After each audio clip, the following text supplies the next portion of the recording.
Yeah. I don't know where mine are.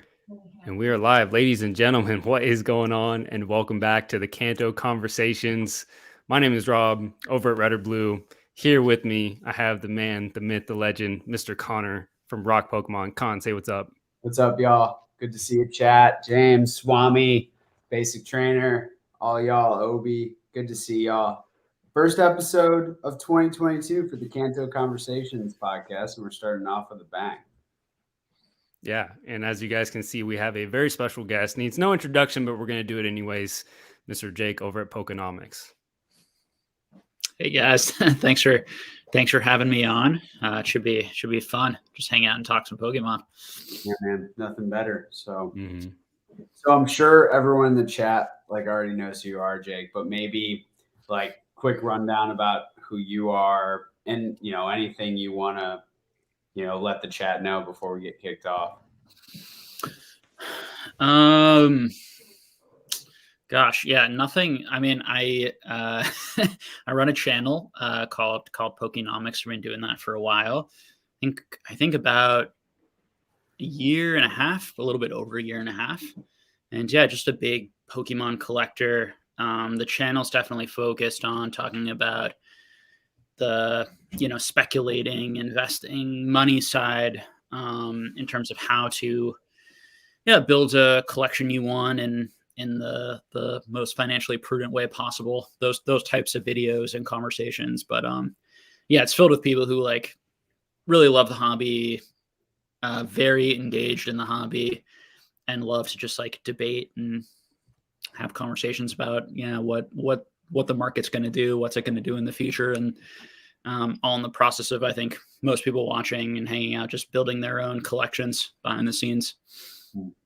Yeah, I know I can speak for Rob and myself when we say we've both been in those chats, watched those videos for a long, long time, whether it's on our channels now or on our personal channels before that, at least for me, getting kicked off kind of later in the game on YouTube. But we both really appreciate, the content that you bring and the folks you bring together. It's always a really fun conversation. So stoked to finally connect on the podcast and get to chop it up a little bit about Pokemon. So, and I know we've got some guys and gals in the chat who are regulars on your chat and on some of mine, some are Rob's. So Jake, I remember I think your first video was top 5 mistakes or something like that people are making.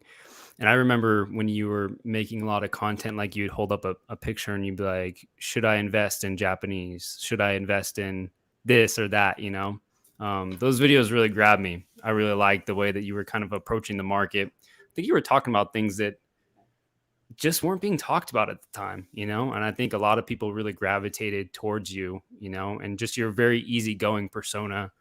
You're not hype driven. You're not here to make all this money. You're just an average collector with some experience and, some love for data in the hobby and just sharing that with people. And that's authentic, man. And I think people really appreciate that. I know that I do.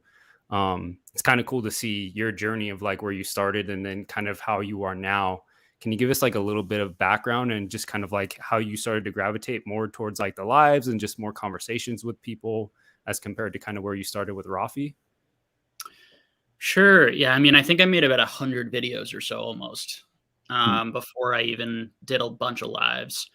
And I just sort of said everything I think that I wanted to say that felt that type of format. I actually shot a video tonight that was a reaction video. I was watching someone else's video and just literally stopping it and then reacting and talking about it. I may never release that. I may never go into that. I have mixed feelings about being too harsh or using other people's content for my own content, that type of thing. But that's why I really wanted to bring people on, because I like discussions more. It's more fun for me, and I think it's better for the audience. Although I do think the majority of people on YouTube probably are not looking for that and are looking more for short, what should I do, informational type videos and or pack openings. The content that I like the most and absorb the most is this type of thing, like what we're doing right now, which is just more hanging out. I love the live chat. I love that people can just hang out, comment. They can have their own conversations. It's part of what I like about it is there's lots of good back and forths and conversations going. It's why I started like my Patreon, which was just this, but it's like on a Zoom, so everyone can see each other's faces. Everyone could turn on their cameras and have like an actual discussion.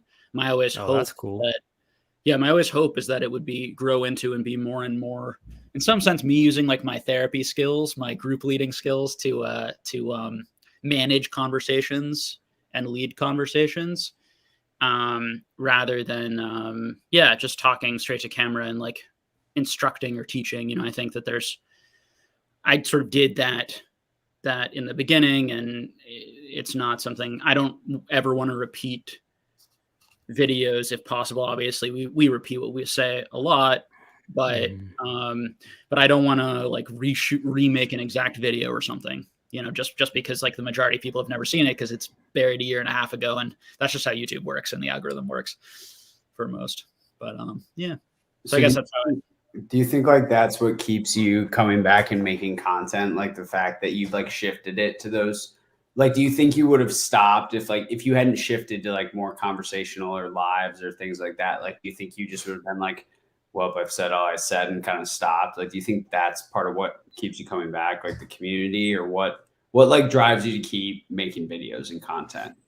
It's important for me to do it for myself to some extent, in the sense that I want to make a certain amount of money doing it. I want to have a certain amount of fun doing it, that I'm actually like enjoying it. And I want it to have like actual usefulness and value to people and be good for the broader community. So it's like all of those things I'm trying to balance all of that out. So I think a good business basically strikes the balance of all of those things, where it doesn't burn you out. You really like what you're doing. You're making decent money or supporting yourself for the amount of effort or time, so you don't become resentful of it or feel like I have to do this and I'm getting nothing out of it in that way. And it's good for other people. I think people, generally speaking, who have watched and engaged in my channel long term, it's helped them enjoy the hobby more. It's helped them make better decisions. It's helped them think critically about things. They're probably happier with their collection than they would have been. They're happier, being here. And also it's connected a lot of people. A lot of people have become friends, have started their channels because they watch my channel, and been inspired by that. Just like I was inspired by and started my channels and my, community from other people who started their businesses, like Scott Pratt or, Gem and Pokemon TCA Gaming, started channels. And so, so that's the type of stuff I think about. And it's just how do you make that sustainable long-term so that, it's good and enjoyable for everyone and a positive for everyone. Yeah, I can say like that. I mean, that was the effect on me, right? Like a part of why I started a YouTube channel was watching guys like you, watching guys like Rob, guys who were doing it differently, who were bringing something different to the table. And I felt like I could like add some value as well to the hobby, right? Like I basically, like for me, it was like, well, I was writing a finance blog for millennials. Now I can use those, use this platform to convey financial literacy through the lens of collectibles, right? A lot of the same things, you do, right? It's kind of like we have the opportunity to use the hobby as a platform to like have really cool conversations with people, but also like convey like really important ideas, right? So I totally get that. And that was the effect on me for sure.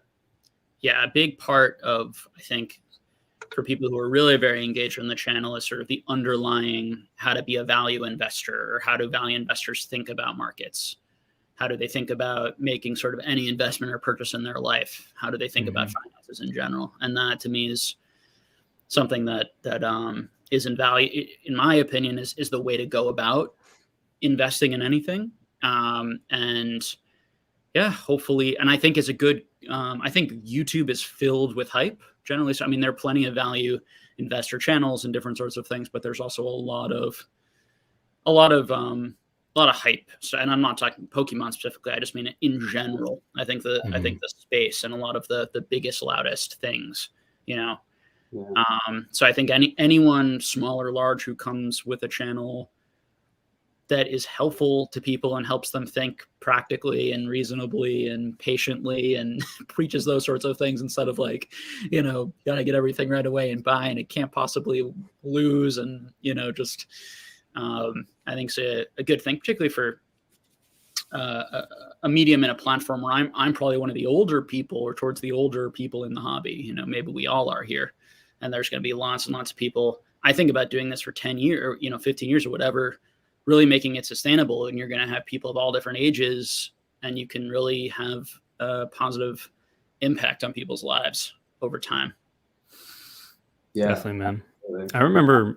I can't remember when exactly it was. I remember you mentioning it was either during a live or a video. You were talking about how you think that Pokemon has potential to really go up in price, over time. Like really some of these, first edition, even like WotC cards that are very low pop have like really high potential. I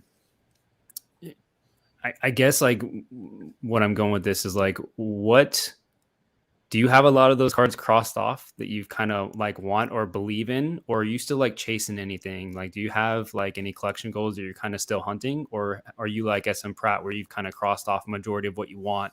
No, No. I'm not in that situation. I also like doubles of things but even single copies of lots of things that I would like to have, I don't have. I don't even have everything completed ungraded that I want in binders, let alone do I have everything graded in the grades that I would like. And then when we talk about trophy cards, I'm missing almost all of them. Yeah. Aren't we all? That I would like. Yeah, exactly. So, and for me, there isn't a rush. It's about enjoying the process, enjoying yourself. I think if you're burned out on Pokemon or burned out on, one good thing is to go to a different area, learn about a different thing. There's a lot of things. And then other things that I collect a wide variety of TCGs, CCGs, and non-sports cards, and even some sports cards. And then you can also collect toys and merchandise and memorabilia. And there's so many things that can be enjoyable and also potentially investable or retain good value over time. So I think it's really important and sometimes gets conflated, this sort of like, am I a collector or investor? Or right. It was actually what my video might be about that I might publish, I might not, but responding to Twice Big Jake's video on it, that I do think that there's a little bit, some of the negativity comes from like, I just want to like enjoy myself. I don't want to think about money. It's like, well, you can do both. They don't have to be miserable. That's my tagline is like, collect what you love, but do it intelligently. Right. It's the same idea, right? Like we, Rob and I and other guys in the hobby talk about it a lot, right? Like you want to make prudent financial decisions with your collecting to make, because most people don't have an infinite amount of dollars, right? You have a finite budget, hopefully, to spend on something like Pokemon, and to make that go further. And to your point, like playing the long game on it and being patient. And I think that's like really hard in today's society because everything is hype driven. Everything is want it now. Everything is like, instant gratification. And like a loss of critical thinking occurs like in that scenario. And I think the more that we can put out some like good rationale into the world, even if it's like biased by our opinions, it helps people like continue to think critically about the decisions they're making without like directly telling them what to do or what to buy, or like collect whatever you want, but try to do it in a way that's like going to help you stay in the hobby for the long run instead of just burning out very quickly. I think one of the pitfalls that I fall into is like being on Instagram or something like that, and like seeing people post stuff, and like, oh, I got this new card, I crossed this off, and I'm like, man, I want to cross off my collection goals too, and I want to get this next card, and I can feel myself literally like the walls are caving in, like I'm not doing enough, like I should be putting more time and energy into Pokemon to making more money. I should be grinding, making more videos to gain more followers and subscribers so I can make more money. Like I almost feel this pressure sometimes just going on Instagram, and like as a tool that I use I've met so many cool people. Like literally just today I had a few conversations with guys I've never talked to before, because of this podcast. And it's just like so cool like how many true friends, like me and Khan talk all the time, you know, and we've never met in real life. And that's just so cool. And so to take this platform where I can like socialize with guys that I don't get to see in my area, and it being turned into a negative thing where I'm feeling like, you know, pressure to post something cool so I can feel a part of and like part of the in crowd. I feel like that's a pitfall that I can fall into sometimes. Do you guys ever get that way, or is it just me?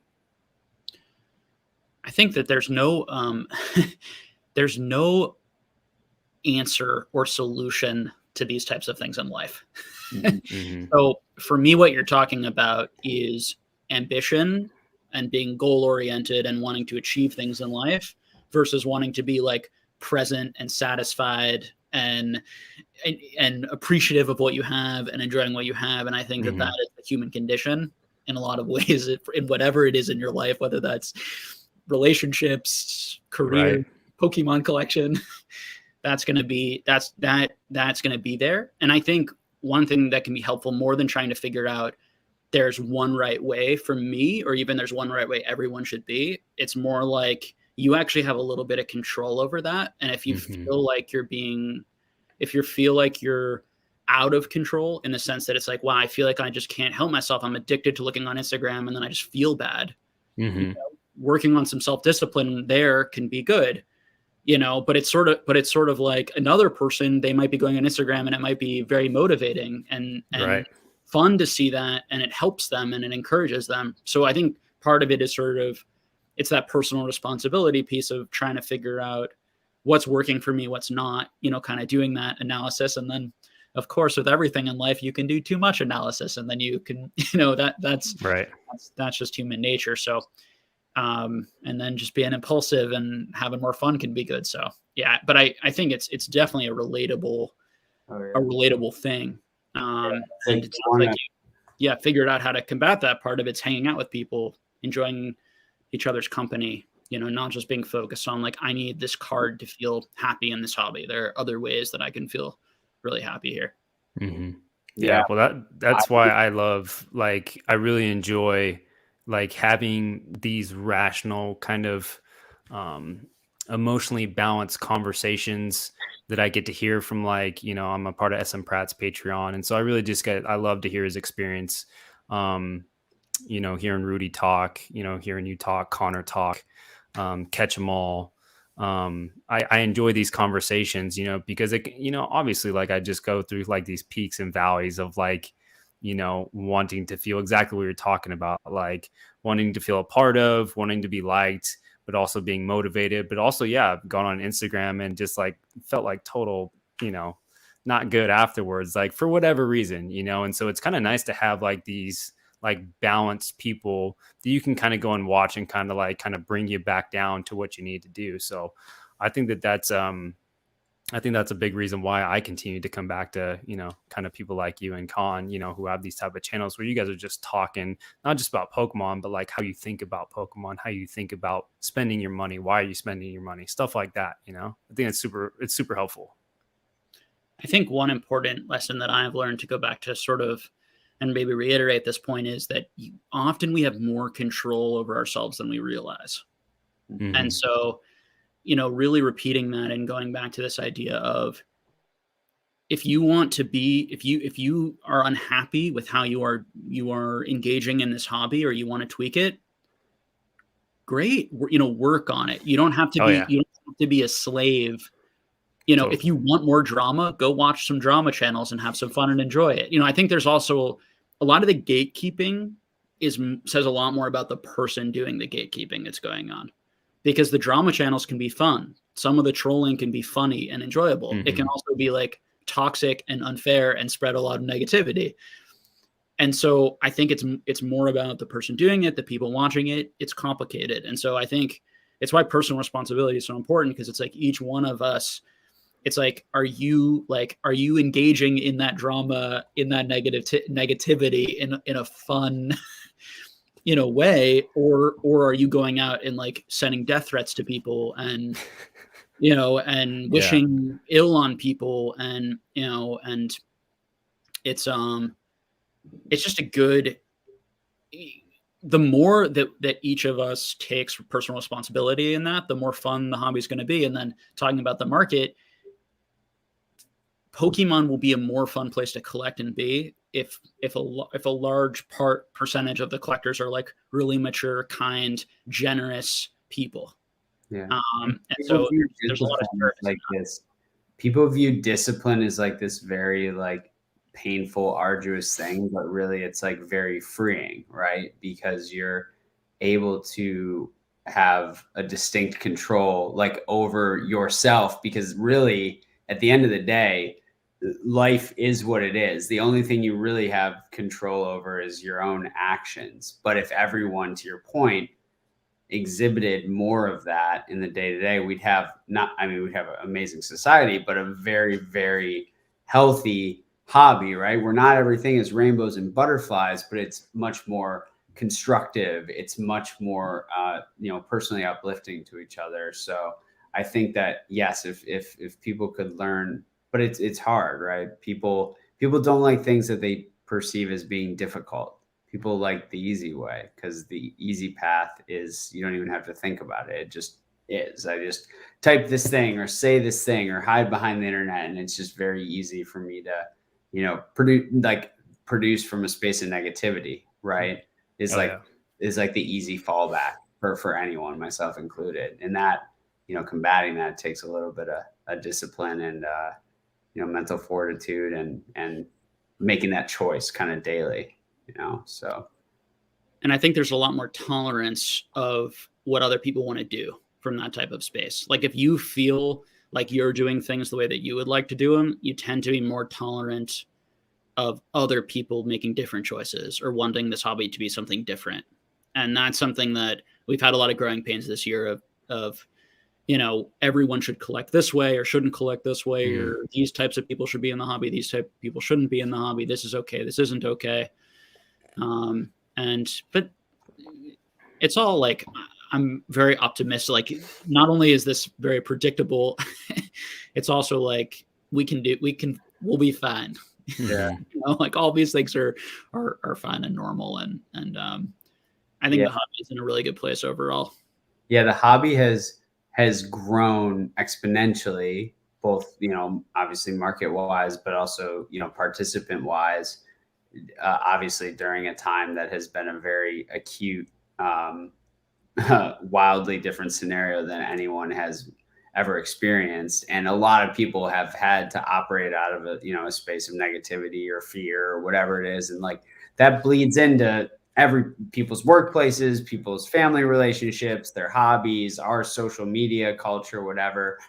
But I think like the hobby is so strong that as we move out of this last, year and a half to 2 years of what we've been going through, as people's mindsets shift and as things get better and people's personal situations get better and their stress levels start to move down a little bit, we get to a place where like that plays out in the hobby as well, right? Where people are better to each other. And like I saw it this weekend going to Leonhardt's event, like there was not a single like negative like incident or like, how like you go to conventions or whatever, and there's always like one idiot who does something bad and it's got friggin' security on him, or like it was like it gave me a lot more hope than I have historically had for like people seeing how well people interacted with each other at that event. And that makes me like super excited for the next 10 to 20 years, at least, of the hobby, seeing, both like our collective generation and, the kids of our generation who are participating in the hobby and how much like goodness there was in that. It was really cool to see. So it's exciting. It gives me a lot of hope for where the hobby's going. So Jake, I'm kind of curious, man. What are you seeing just kind of like in the market in regards to kind of people that are constantly kind of talking to you about, what are some common questions that you get, some common themes, maybe some trends that you're kind of seeing kind of as of right now, over on your channel?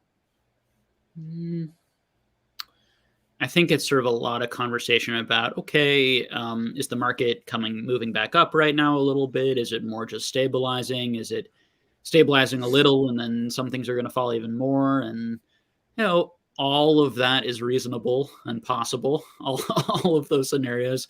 I think what is happening right now or this past month has been overall a stabilizing and a slight uptick on more things that have gone down a little bit more. But there are other things that have gone down a little bit, slightly more this month. But that's where we're overall versus 2 months ago, everything was still kind of trending down, or a lot of things were still trending down. That's not what we're seeing now. But what's going to happen next, I'm not sure. In terms of like people's comments and what people say, I think most sellers I know have good volume and there's pretty good demand, it's pretty good activity. Certainly not near where it was 6 months ago. But out of like the last 3 months, this pretty good activity. This month has been pretty good. And I think most sellers I know are pretty happy right now. They seem encouraged by the fact that there's still really good demand, that people still want these things, and they're adapting to the fact that they can't double their money or triple their money immediately on things, and that it's more, the margins aren't quite as huge, but requires a little bit more effort and work and time and patience and knowledge, but there's still plenty of room to have whatever type of business you want to have. And I think it's good. I think it bodes well that I'm very much of the mind that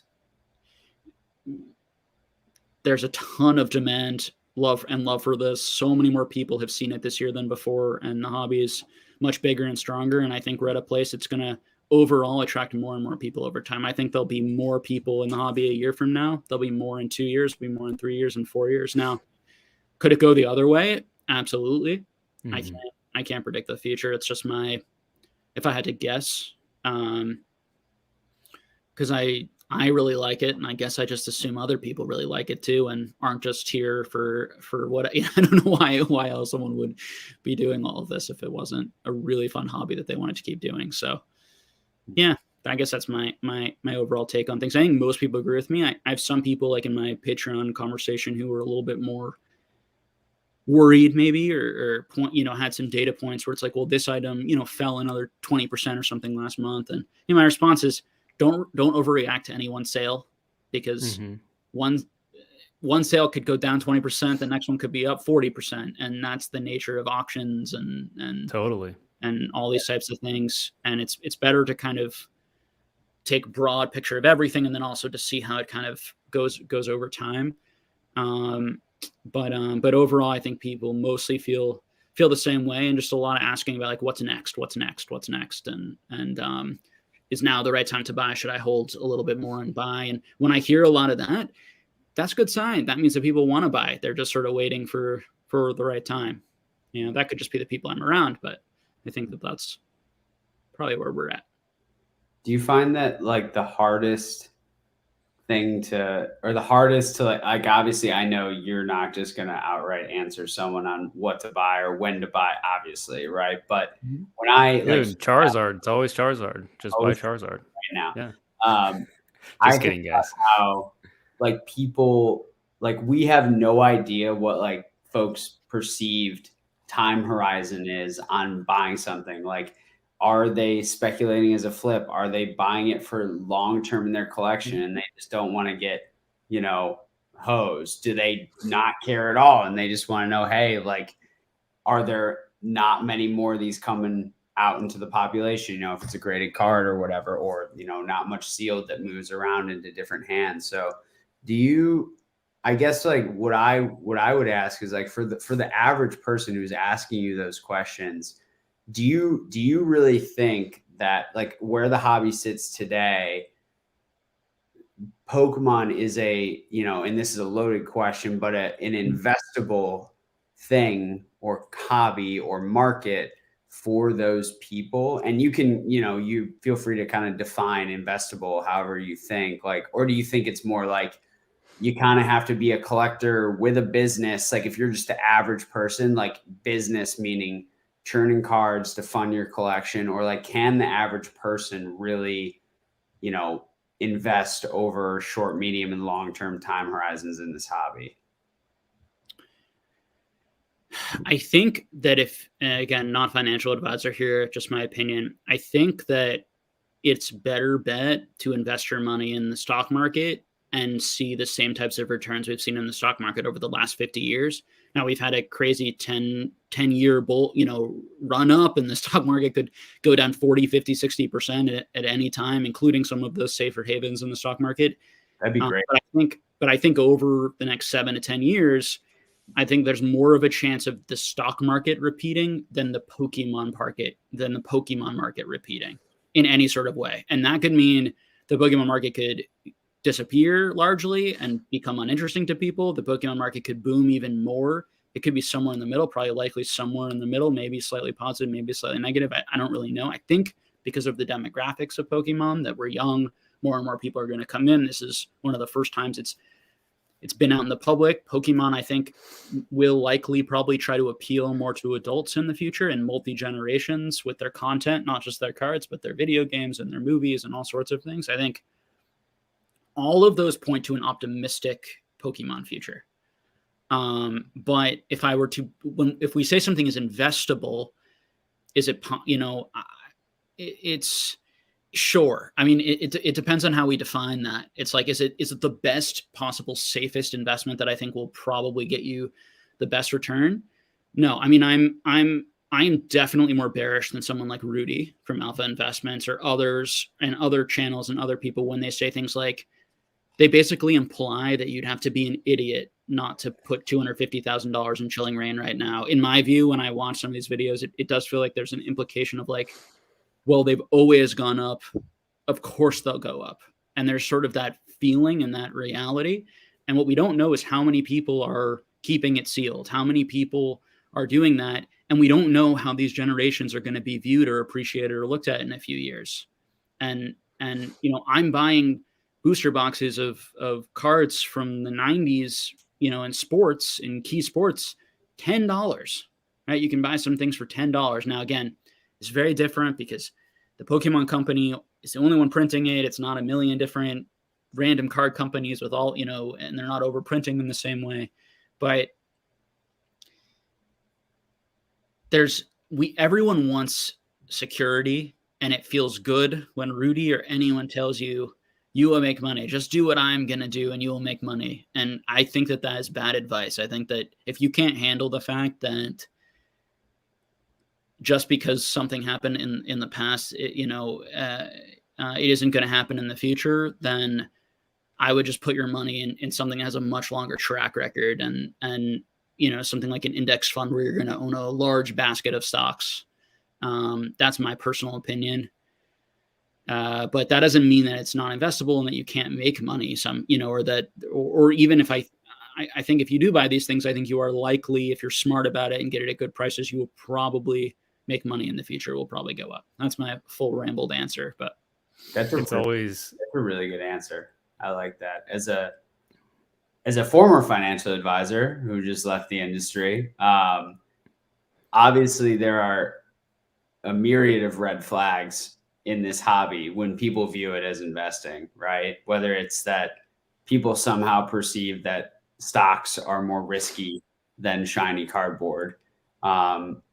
Other things that concern me are, historically collectibles that have endured, right, have largely been stores of value, right, kept up with inflation over long-term time periods.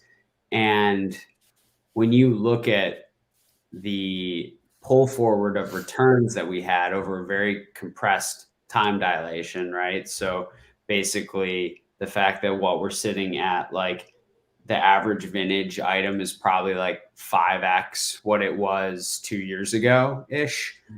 That's a lot of return profile in percentage terms over a very short period of time, right? So basically the way I perceive it is that on a lot of the average, like more common items in the hobby, we've pulled forward so many of those future returns to now that it's going to be very hard for people to even if they get, a quote unquote under market or good deal or whatever, entry point's everything, right? But it's going to be really hard if you're holding it over the long term to even have that item be a store of value, just based on how much they've moved in price over such a short amount of time, despite the fact that there's increased demand, because we also have an unknown supply and we just have a definitive amount of return that's been so compressed. So that's what I worry about, is that when people are truly buying things, not like, hey, I want to buy it for $20 and sell it for 40,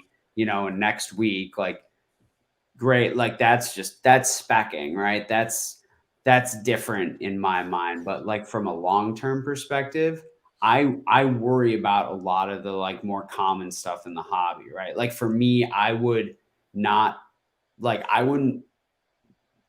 do I put this? Unless I knew that my financial, like similar to yours, Jake, and I don't know Rob's as well, but from what you've talked about, like the fact that the majority of our assets are in traditional investment vehicles, and then I have these carve outs in whether it's real estate or whether it's digital assets or collectibles or what have you, like that are very small percent, at least for me, smaller percentages of my net worth compared to long-term traditional assets growing and compounding, and whether it's generating dividends or simply just growing in the stock market, principal growth. I wouldn't be able to play as much in the hobby if my personal financial situation wasn't as secure. And the thing that gets me the most is when people like hit me up on Tuesday to buy a card and they're like, I gotta wait till Friday when I get paid. Like that makes me want to like convulse inside, because to me it says that they're not even at the basic 101s of like financial literacy and personal financial planning. And that kills me. Like that's why I still make content, because I want at least like one person to hear something I'm saying to mitigate that. So that's what worries me the most about like the investment view on the hobby, because I think some of the items that have the most potential are the ones that are unobtainable to the average person as well.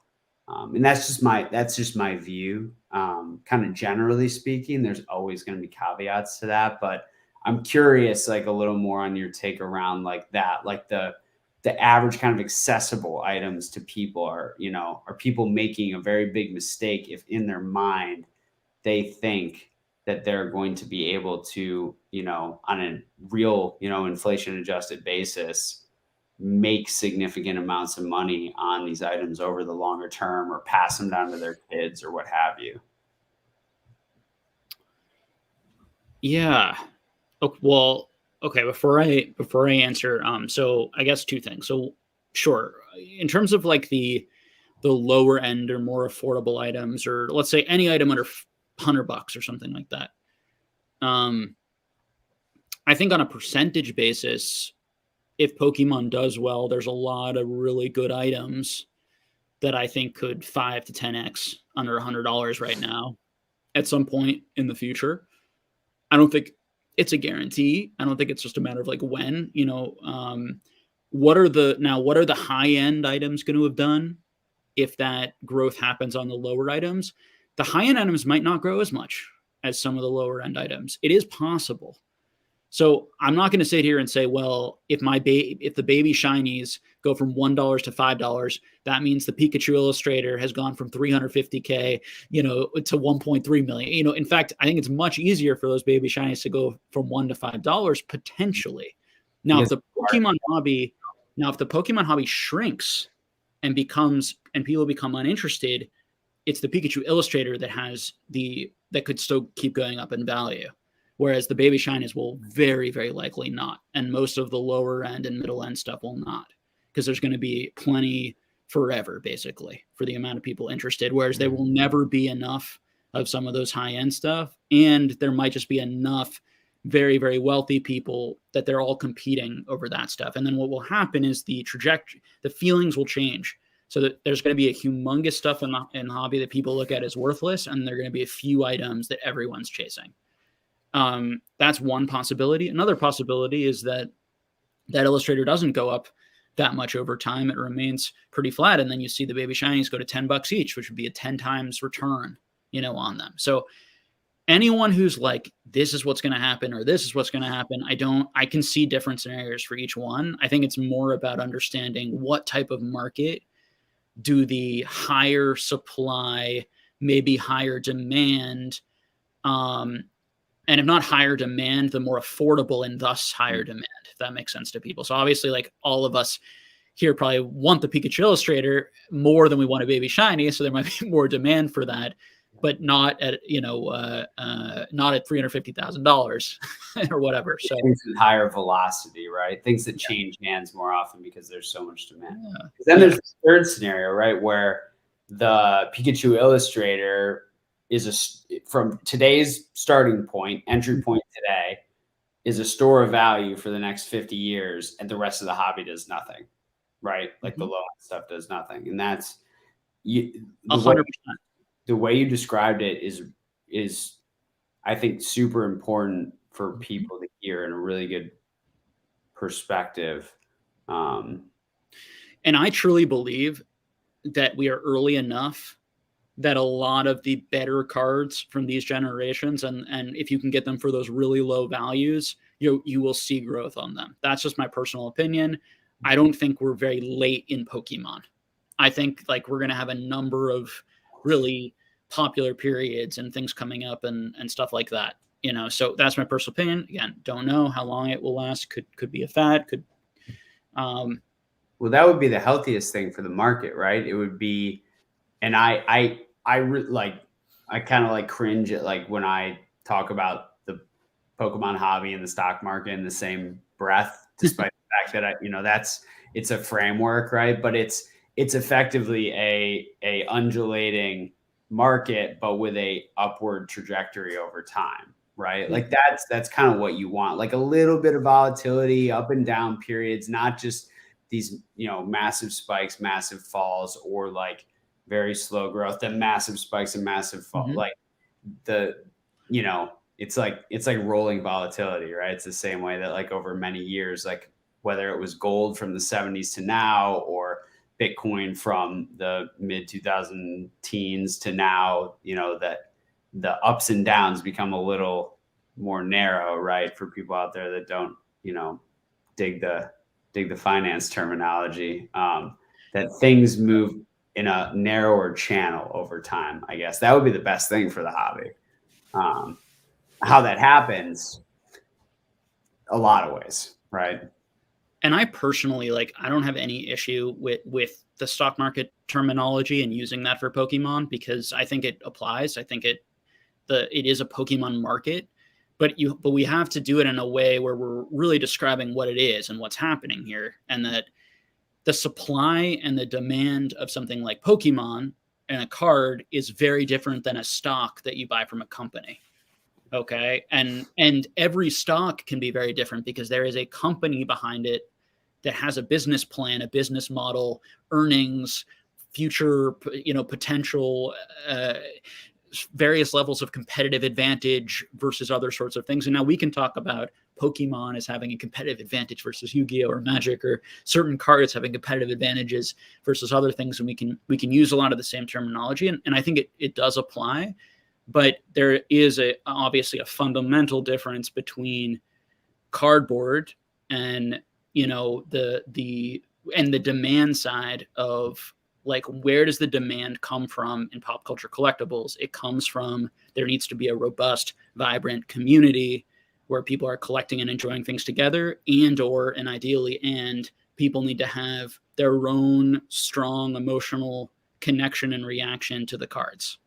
And if those things aren't there, it's not food and water. It's like food and water doesn't care about your feelings about food and water. Like you need to buy food and water. Yeah. Whereas Pokemon cards are driven by feelings. And if our feelings change, you don't need them. Mm-hmm. Yeah. I think the way to describe it is like, there are far more, you kind of used the word earlier, but in a different way, fundamentals with an equity, right? With a stock, right? There's many metrics fundamentally to assess a company, for example. But with collectibles, it's a very narrow subset of fundamentals, mostly focused on rarity, different types of rarity, then tied to, that emotional factor, which is really what I would call like the technical aspects of the market, right? Which is similar to technical aspects, I guess, of an equity, right? Where the analysis of how a market moves is the same. It doesn't matter if it's corn or a stock or Pokemon cards. Like, it's just numbers, right? It's just statistics, right? But the actual fundamental underlying factors, there's so much narrower, and and I think that's what makes like collectibles more risky, in like way more risky, in my opinion, because it produces the ability for severe volatility, right? And like severe downside risk. Yeah. So I think that there are stocks and companies that are far worse and far more risky than buying Pokemon cards right now. So right now, it could always can be, right? They're always, right. So, but where I agree with you, though, and where I think is important, I think some of this comes from, is that cringiness around people who clearly know nothing about the stock market, talking about how Pokemon is better than stocks and not really giving any sort of like analysis of why you're going to make more money holding this Pokemon card, and then just saying things like inflation. And it's like, okay, well, what does that mean? And what is that? What are the specifics? And why is this company going to do better, versus this? And that tends to be the more youthful audiences, I think. But because it's different, right? There's been a fallout of people being attracted to traditional investment vehicles. It's like, it's a very strange world, because despite the fact that they continue to prove over many, many, many years that they produce returns that are not necessarily, I want to call consistent, but moving in that same way we talked about, right? They undulate, but they move in an upward trajectory, broad-based. But it's all about making money now as quick as you possibly can, right? Like overnight, I want to 5x my money. How do I do that? And it's like, and I'm a big proponent of, like, I actually think to truly become wealthy, and I think you will resonate with this, you have to take calculated, concentrated bets, right? Like value investing or probably better said, being diversified is a great way to, compound some wealth over time and stay wealthy. But concentrated bets are how people get uber wealthy, right? So I get what people are trying to do. It's just it's really worrisome for me when people are eating the information that people are telling them, that it's much more, it's less risky for them to buy, to your point, 250K at Chill and Rain than 250K of the, global stock market, and let it ride for 20 years. And it's particularly important when your income is not that high. Yes, so exactly. Someone who has massive income like Rudy, massive amount of dollar cash flow through his Patreon, for example, and through his different businesses, or even more so like a really big content creator like a Logan Paul or a Steve Aoki, it becomes they don't need to make as much of their money through investments. When you are making very little, each dollar that you are saving right now or putting in sort of the best investment becomes more and more crucial, because your earning potential comes from investing. It comes from time in good things that grow. Yeah. It doesn't come from it's not going to come from your job. Right now, your hours worked is making you so much less than Steve Aoki's hours worked. And so if you're going to close that gap, you need to be, you have to take advantage of compound. You need to be a much better investor, and take advantage of the compound. And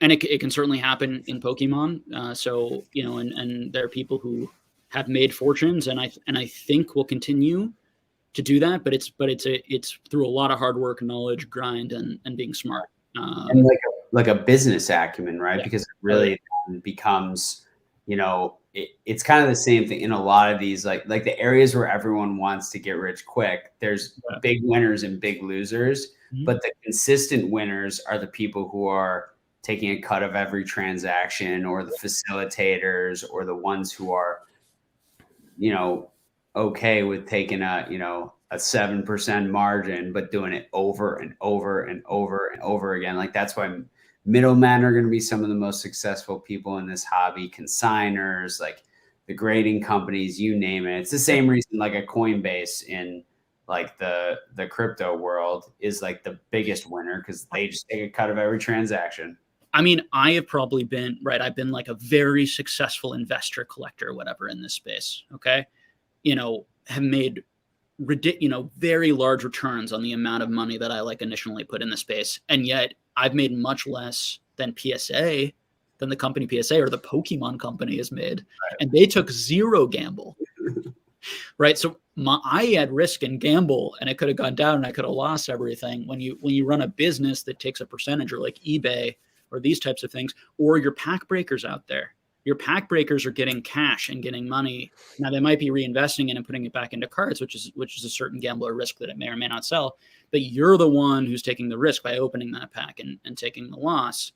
So people, now there's nothing wrong with starting a business that is has that type of safe kind of cash flow and cash return. It's actually smart, but it's important for people to understand this. So you realize, like, I'm trying to be, why are all these Pokemon people so rich and I'm so poor? It's like, well, it's probably because they have some sort of pack opening or streaming business or content business, or they've been doing this a really long time, and got very lucky and fortunate and had really good timing, and or just worked really hard and flipped for many years, like a TCA Gaming, go Rusty. So yeah, that this weekend, it was awesome. That's why I think that a lot of people, at least my opinion, that I think they see it as being that they can invest is because they see other people making a lot of money doing it, and maybe they have a little bit of experience themselves. Maybe they bought in a few years ago and they were able to flip a card in a couple months for, double, triple the price, or within a year was able to take I bought my first edition Gym Challenge box in 2018 for like 3,600, I think, about $4,000 in eBay fees. Mm-hmm. Year and a half later, sold it for 15. Like, some people can be like, oh, why would you not put your money into this? This is obviously investing. And when you look at it in the lens through, investing being you buy something and then you hope to sell it later down the line for more money, mm-hmm. like, sure, but like, anything is investable in that regards. But the thing that I guess grinds my gears about watching some of these investing channels is they talk about investing in so much modern stuff, or they'll talk about investing in a certain thing, and they don't bring up the points of how long is it going to take for you to sell that item, and how much money you're going to make by selling that item. Because just because people say buy this, it's going to go up. Well, by how much? You know what I mean? How long am I going to have to wait for that? They're not talking about giving examples of why a set or a certain card or item is showing fundamentals, showing scarcity, rarity, popularity, talking about these things. Like, there's a reason why guys like SM Pratt or TCA Gaming aren't saying invest now and have all these items carrying it with the photo and, saying to do these things. Like, they're not saying buy this fish. They're teaching you how to fish. They're teaching you about stream fishing versus deep sea fishing. They're teaching you about the different rods to use. They're teaching you about how to change a reel. They're teaching you about like how to think about Pokemon, like how to think about buying, like, which has helped me immensely. Like, I'm so happy that SM Pratt is the guy that is constantly going on is Patreon saying, go buy this right now. This is a hot stock. This is a hot item. Go buy it, guys. It's going to go up, because there's channels that I come across that do that stuff, and it really blows me away. So I do think that a lot of people think of as Pokemon as investable because they see other people doing it. And also it's really fun, so it's like, the stock market to me isn't as exciting as Pokemon. And if I can make money doing Pokemon, and I can call it investing, that makes me feel mature, makes me feel like an adult, makes me feel like, oh, I can do something that I love and make money. Like that feels really good inside, you know. So I think that a lot of people, and maybe not, maybe it's just myself, might think of like Pokemon as investing, like kind of because of those reasons. Mm-hmm. Another way to look at it is that if you spend money on a movie ticket that's fun and enjoyable, you lose 100% of the financial value of that. If you spend money on a card, which is maybe brings that same sort of enjoyment theoretically or whatever, even if that card goes down 50% in value, you still have 50% of your value instead of 0 that you would have paid on that movie. So I think that there is something to be said, particularly when this is also like, hobbies are expensive, you know, lots, and some hobbies are extraordinarily expensive. And this one can be a very, very expensive hobby, depending on what your budget is and what you're doing. Very, very expensive hobby. Can also be a not so expensive hobby if you have self-control and, you know, put yourself on a really strict budget. But the hope is that, unlike skiing in the Swiss Alps, and I fly there, you know, 5 times a year, and that's my hobby, and I financially lose everything, and I spend $20,000 doing that, and I have nothing, you know, other than great experiences, and it's freaking awesome. But this, you have something that has resale value, that's going to have value to other people, and thus you can resell it because they're trying to do the same thing. They want those cards too and are willing to purchase them also.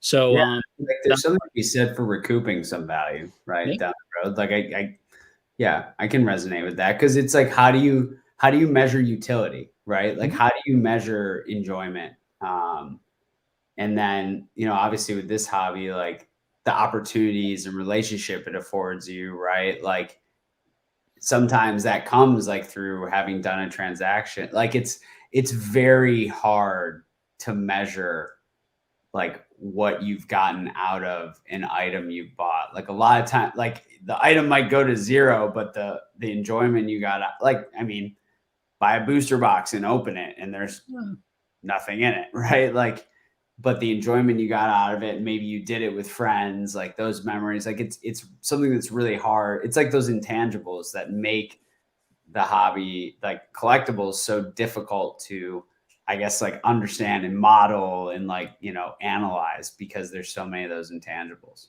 And like Jess said, I saw a post from her on Instagram the other day that said your impulse buys are not investing strategies or something like that. You know, like the enjoyment that I get out of like buying a card just because I like it and it's awesome does not mean that that's a solid investing strategy. You know, it may bring me a ton of fun, but that's not something that I should be counting on, you know? Yeah. I worry about people a lot, but I hope that they continue to find, you know, channels like yours, Jake, and others that, again, help them shift that mindset and, you know, think a little bit more logically about what they're doing. Because we want people to stay, right? We want people to be for a long time. Yeah. That's how we get to enjoy the hobby, like for the rest of our lives, is by people coming and staying. I think things are largely, you know, better now and are safer now than they were 6, 8, whatever months ago. I was actually having like sleepless nights, some nights, worried about other people and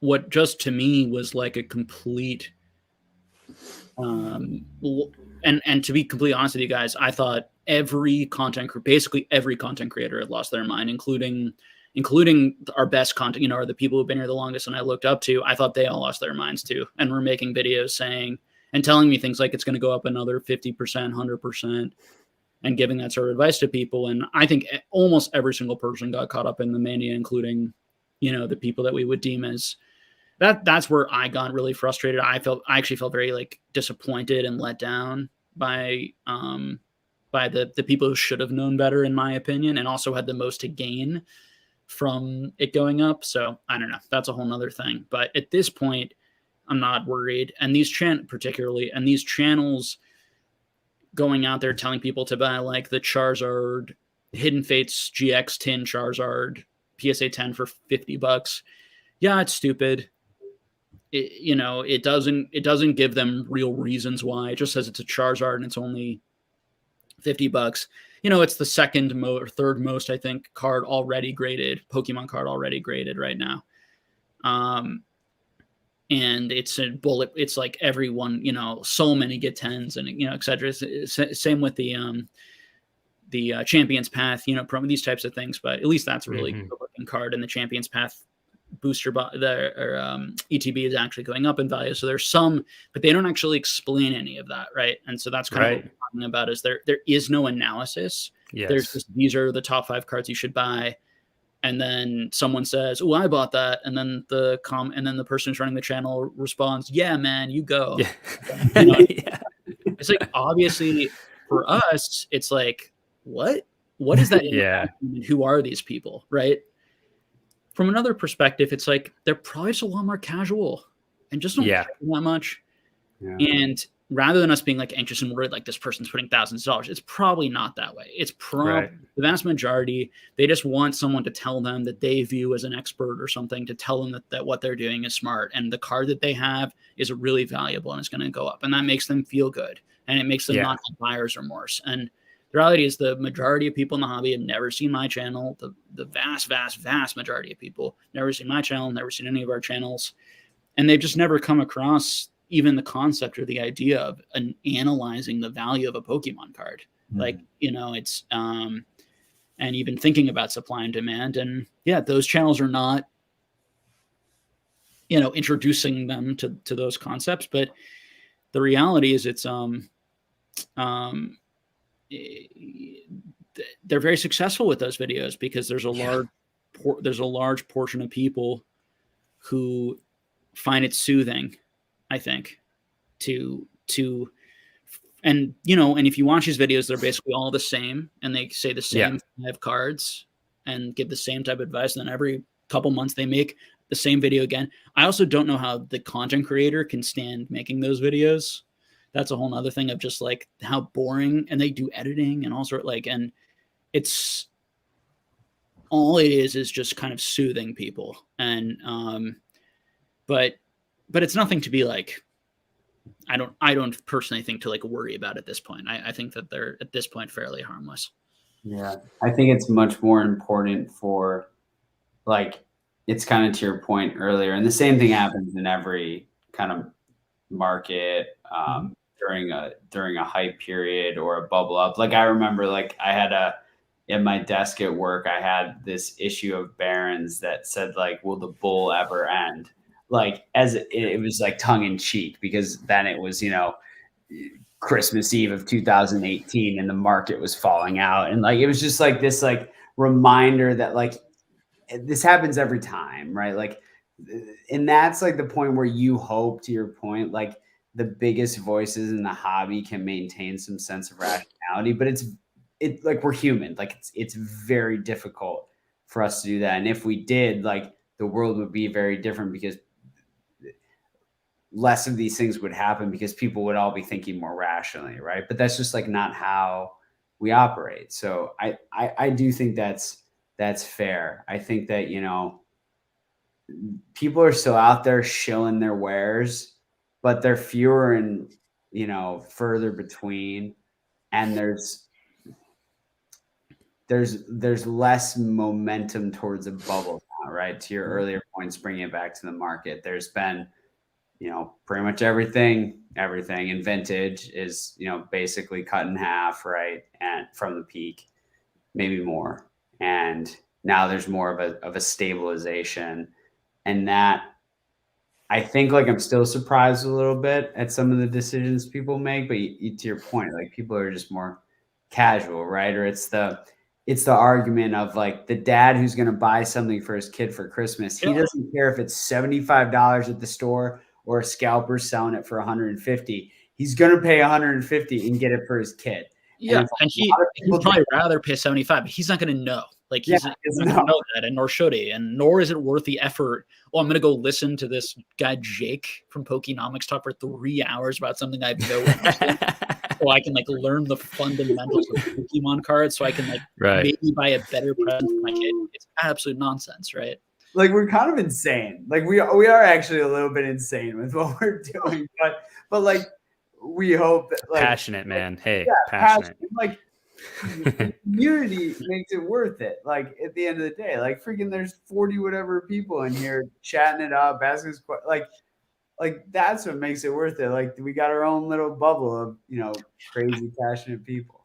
I think it's I think it's obviously it's really super enjoyable. And I think it's the important point, and then just to understand it's the self-awareness piece of like when we're trying to like, why are people doing these things? They're acting irrationally and crazy. There are reasonable answers to these things. You're not the dumb one who doesn't know what they're doing. It's the person who doesn't have research or in-depth knowledge. I think what was scary was the amount of people spending $20,000, $30,000, $40,000, $50,000 who'd been in the hobby 2 months and then coming on my channel and yelling at me like I didn't know what I was talking about. Like the level of nonsense involved in that, when I've followed every day of the market for 4 straight years and you've been here for 2 months, just coming to someone like that and having that sort of attitude shows the humongous ego and the complete sort of lack of sophistication. And that in and of itself was what was worrying me. It was the psychology. And what I've always said is these things can be whatever price the supply and the demand equals out to. But if you have a large group of people who are buying things with the feeling and understanding that it can only go up, it is overpriced, because that they're buying a fantasy. That is not the item that they're buying. Now, the reverse is true too. And this is the best possible lesson for everyone watching about investing. The reverse can happen too, where people have all of this irrational pessimism and negativity. 2 months ago, I made a couple videos like, now's a good time to buy. This is the most negativity, the most irrational negativity I've seen in 2 years. Right. And it turns out, looks like that was the best month to buy. Now, could we have in months where there's even more irrational negativity and pessimism? Part of me hopes so, because then I'll have even better buying opportunities, right? And that's a sign of a value investor, is someone who embraces or looks for those times to accumulate and buy. Now, they can be anxiety producing and painful, because you do worry. It's like, where's the bottom here? And did I get this wrong? And do people not? Am I alone? I'm the only one who likes this stuff anymore. These types of things. But generally speaking, the advice for people, the mental advice is if you own something and it goes up, you should want to sell it more. If it goes down, you should want to sell it less and buy more of it. And the reality is that the vast majority of us do the opposite instinctually. When it goes up, it's like, people want this. No, it's valuable, and that means I'm not going to go. And then when nobody wants it, you're like, oh my God, please someone take this for way less. Like, get this thing away from me. Yeah. And the question is, has the fundamentals of this item shifted? Right. That's what you need to focus on. So when a market collapses, whether it's a stock market or Pokemon cards or anything, you want to ask, okay, has this market fundamentally shifted in some sort of permanent way, or is this a short-term thing? And are we seeing a correction from a high, and right now is where it should be right now? Or have we seen an overcorrection, and are we too low? Whether it's a stock or anything, when we see an overcorrection on a stock, I try to buy and add to my position. When we see an overcorrection on a Pokemon card, I'm going to try and add and buy into my position. It's the same thing. Yeah. You just rinse and repeat. But the only way to really do that, I think, or to give yourself the best chance of predicting that or taking really good educated guesses, is being extremely educated on the price history, on the knowledge, on what people like, on what people don't like, on where the hobby is, on what the Pokemon company is doing. Are people liking the video games? Is it bringing more people in? Like, are people liking TCGs in general? What's happening in sports cards? What's happening in Magic? And you can become more. There's so much knowledge, and you never get there. You can always learn more and be aware of more data to inform your decision making. Yeah. People forget, in every transaction, there's a winner and a loser. And if it was so easy, everyone would be just winning all the time. But it doesn't matter what it can be anything. It can be your job. It can be your relationships. It can be buying Pokemon cards. It can be investing. having a deep level of knowledge and like critical thinking and thought to back the decisions you're making is how you produce the best outcomes over time. And I think that's the that was like the hardest thing about the social media stuff through the hype, was that it was feeding into people's thought process that, oh, it's so easy, I can just do it too. Right. When really it's like, it's not that easy. Like, if it was that easy, everyone would be doing it, right? Like it's a lot. Very, very few things in life that are worth doing come without a level of difficulty and sacrifice and like work, you know, and that's what makes them worthwhile, right? It's far more enjoyable to, you know, I think you guys can resonate this, pour yourself into something and yield the results out of it, than shoot from the hip on a whim and 9 times out of 10 lose and 1 time you win. But it's like, it's not as fulfilling, you know?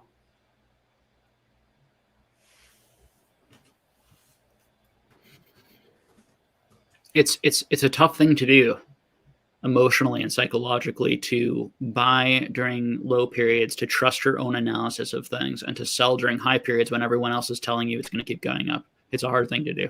Yeah, it's a gut check. Yep. Again, it's why there's very few very successful investors in the world. And I came from a shop that, you know, we were we had a very strong value tilt. So that's how we thought about the world. And in that, you don't always participate in all of the upside, right? You don't participate in the momentum plays. You don't participate in as much of the hype. You always participate.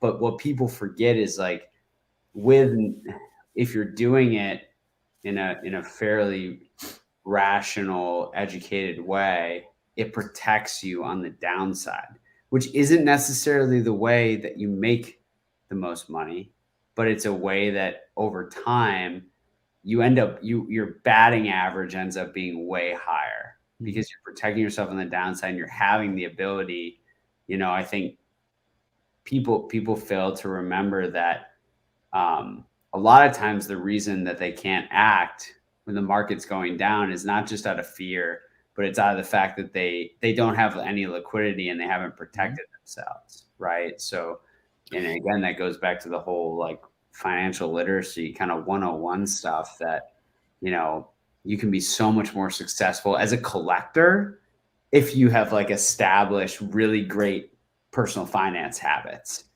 because the habits you build in one area can be applied in many areas of your life. And I'm a firm believer in that. And people don't always think about it that way, right? I think we think very, you know, siloed a lot of the time. Mm-hmm.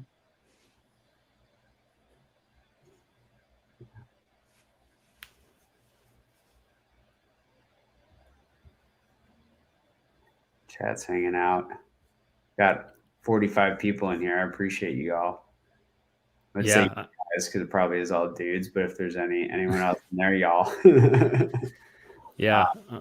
I think it's cool that, you know, definitely a great style of conversation. You know, some people might enjoy it, some people might not. For those that are in here hanging out, you know, I mean, I'm sure you get time with Jake on his channel, but you guys have any questions for any of us, you know, Jake in particular, or whatever, you know, I'm happy to kind of engage here. I always like implementing the chat into these lives. They're real fun. Yeah, it's a lot easier for us to keep up with our chat than yours, Jake. I don't even know how you do that, man. It's crazy. Because what I was saying to Rob before is that it's cool because, like, you know, it's not like you got 100,000 freaking subscribers, right? But you have the percentage of your subscribers that are wholly engaged is pretty wild. Like, I don't know if there's any analytics on that, but it's insane. It's really cool. It's really cool. Yeah. It makes it fun, right? I'm sure having that kind of community and knowing people by name every time, it's really cool. It does. Yeah. It's definitely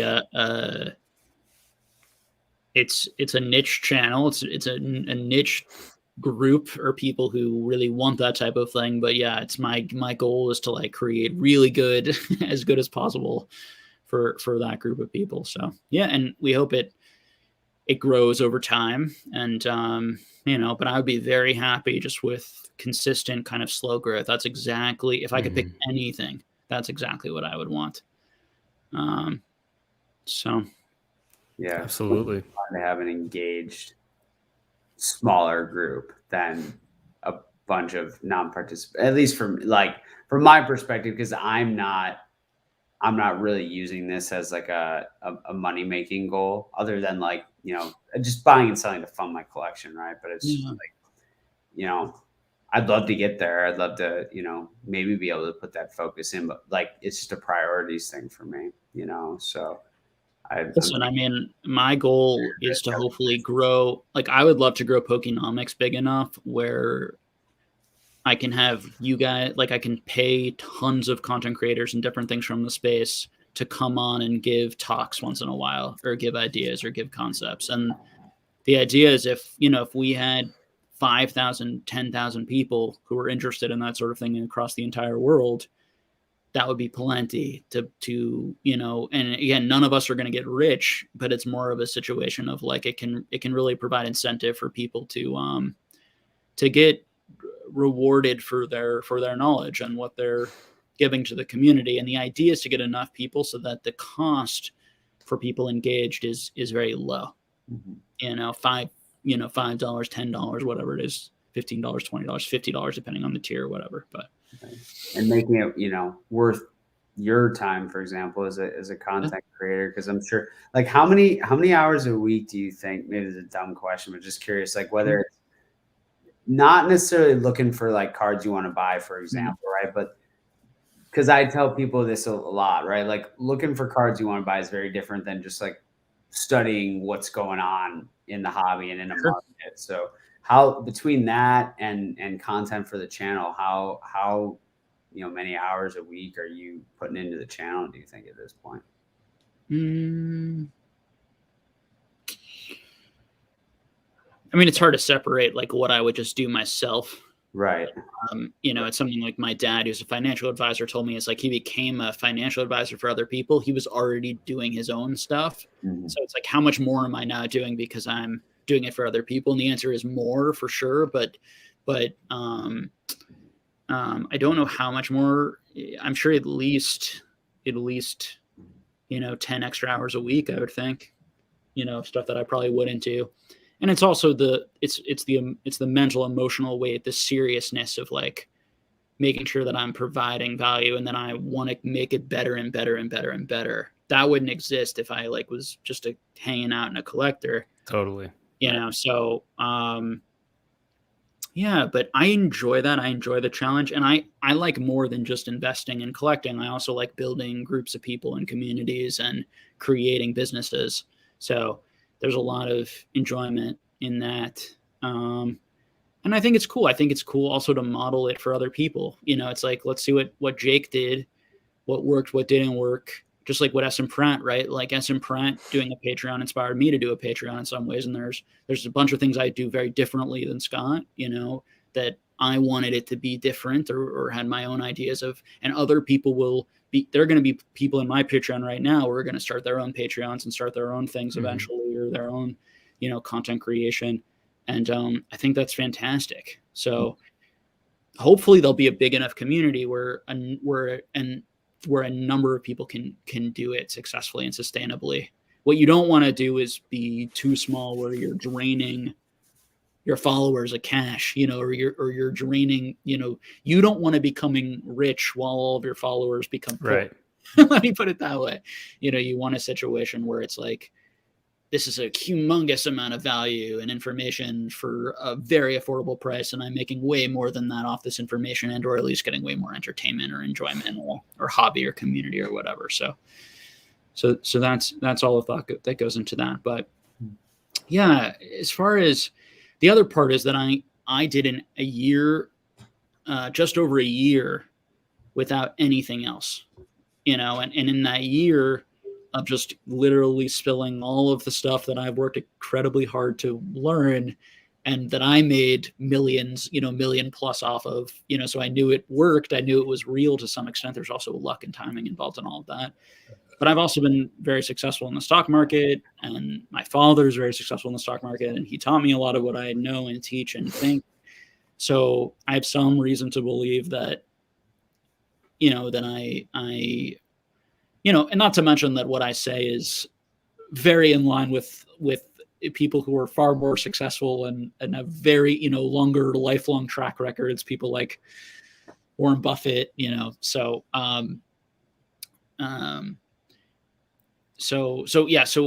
because I also felt like there came a time where it was like, okay, I really put in my time here, and I've done a lot for the community for free, basically grinding away. Now seems like a good time to start gradually adding this. But yeah, absolutely right. Like, I mean, that's like totally rational, and anyone who pushes back on that, I think, is off base. It's a lot. It's even for like just me to be like, all right, yeah, I'd analyze a couple pop reports this weekend, but let me pull 50 of them and go through all of them and see what the interesting tidbits are. Like, I think people underestimate, back to our earlier, kind of points, like how much time it takes to really be consistently educated on what's happening in the hobby. And I know you dabble in a lot of other, TCGs and collectibles personally, right? And I'm sure you're tracking and following all those markets as well, which is not to mention the traditional markets.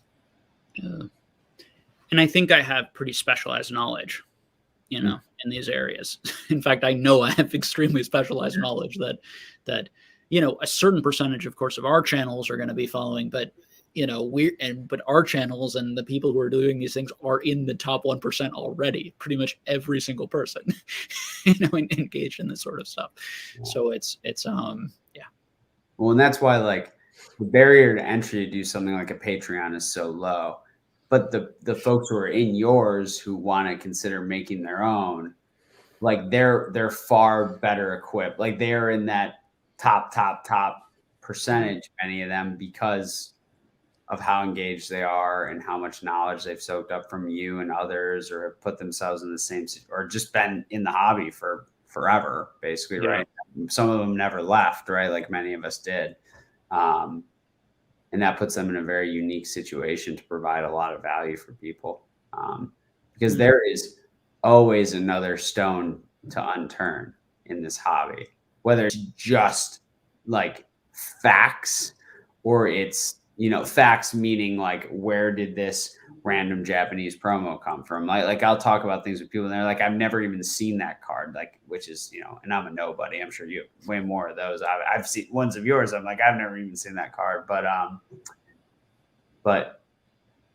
it's also too, just like following what's happening in the hobby, and like knowing that long duration price history is like super valuable to others. And if you can share that, it just makes it's like, what do we have to lose by sharing as much knowledge as we have, right? Like,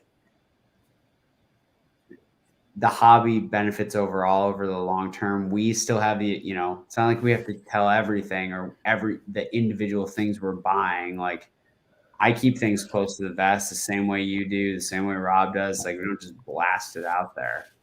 But sharing the tactics, the skills that got us there is what's, really valuable for people, I think. Yeah, I mean, there's a balance to it all. And I certainly do not focus on the business for a lot of what I do. So, for example, if I raised my Patreon rates, it would keep patrons in, because the people who got in at the lower rates wouldn't want to leave. And it would make me seem better, because now I'm raising it. Oh, it must be popular. And generally things that are expensive, people see as more valuable and just assume higher value. Right. So there are all sorts of there are all sorts of psychological games and things that people can do. There's also things like, I could stop doing my lives and I could only do my lives. I think part of it is because I give away so much for free, and Dan gives away so much for free. is there enough reason for people to pay the extra amount, or do they feel like they're getting enough of our opinions, enough of the content already? They couldn't possibly watch anymore. We already put enough out there. So for me, for example, not doing any of that anymore, or just doing those very short videos, but that's not what I enjoy doing. I want to talk and engage, but there's a balance there, because I also I want people to be paying me because I add value, not just because they're thanking me, and not just because they like me or they like what I've done. And I really appreciate people who do that. And of course I do that for people too. When someone, and I think that there's something very nice about that, but as a businessman, or from a business perspective, you don't want to create a business model where you're basically relying on charity to fund your business, where you're relying on people to like you or to do that personally. You want to create a model. It's not sustainable. Yeah, probably not. Probably not. But there are all sorts of, people out there and content creators and all sorts of things where I'm just like, it's basically just a crazy parasocial relationship where people are just paying them absurd amounts of money for their like physical items, or just nonsense that has no value to them other than the fact that it like makes them feel close to them. There's all sorts of weird, and I want people who are engaged as much as I possibly can to feel wealthier, whether that's they've made more money, they've had more knowledge, whatever. And my real hope is that we never have to raise the price, and that it just continues to grow. And then I'm able, starting this month, we're going to be bringing on, hopefully, people from the community and starting to pay them to give presentations. But it's the first time, other than Scott Pratt, no one's really done this before, to my knowledge. So it's the first time I think anyone's trying something like this, and we'll see how it goes. If it's not sustainable, if it doesn't make sense, then I will stop it, at some point. So it's really cool. Yeah. And you got a great partner with Dan. He lives not far. He's like an hour from me. I engage with him, pretty regularly. He's a great guy. Yeah. I hope to meet him in person. So that's really cool. Yeah, you've built a very unique platform in the space, because people are just craving it, right? People crave community, especially now more than ever, but always have, right? People want to feel like they're known and loved. And if they can find a space where they're like super welcome, it's adding like value to them, like mentally and emotionally, and, perhaps monetarily, like that, it's the perfect storm, especially for people in this hobby. Because a lot of us have, we're collectors because we have weird tendencies, right? And that plays out in a lot of ways for us, right? So all of us have our things, I suppose. So it's very unique. It's very cool. Yeah. I think we're lucky to have hobby that we enjoy.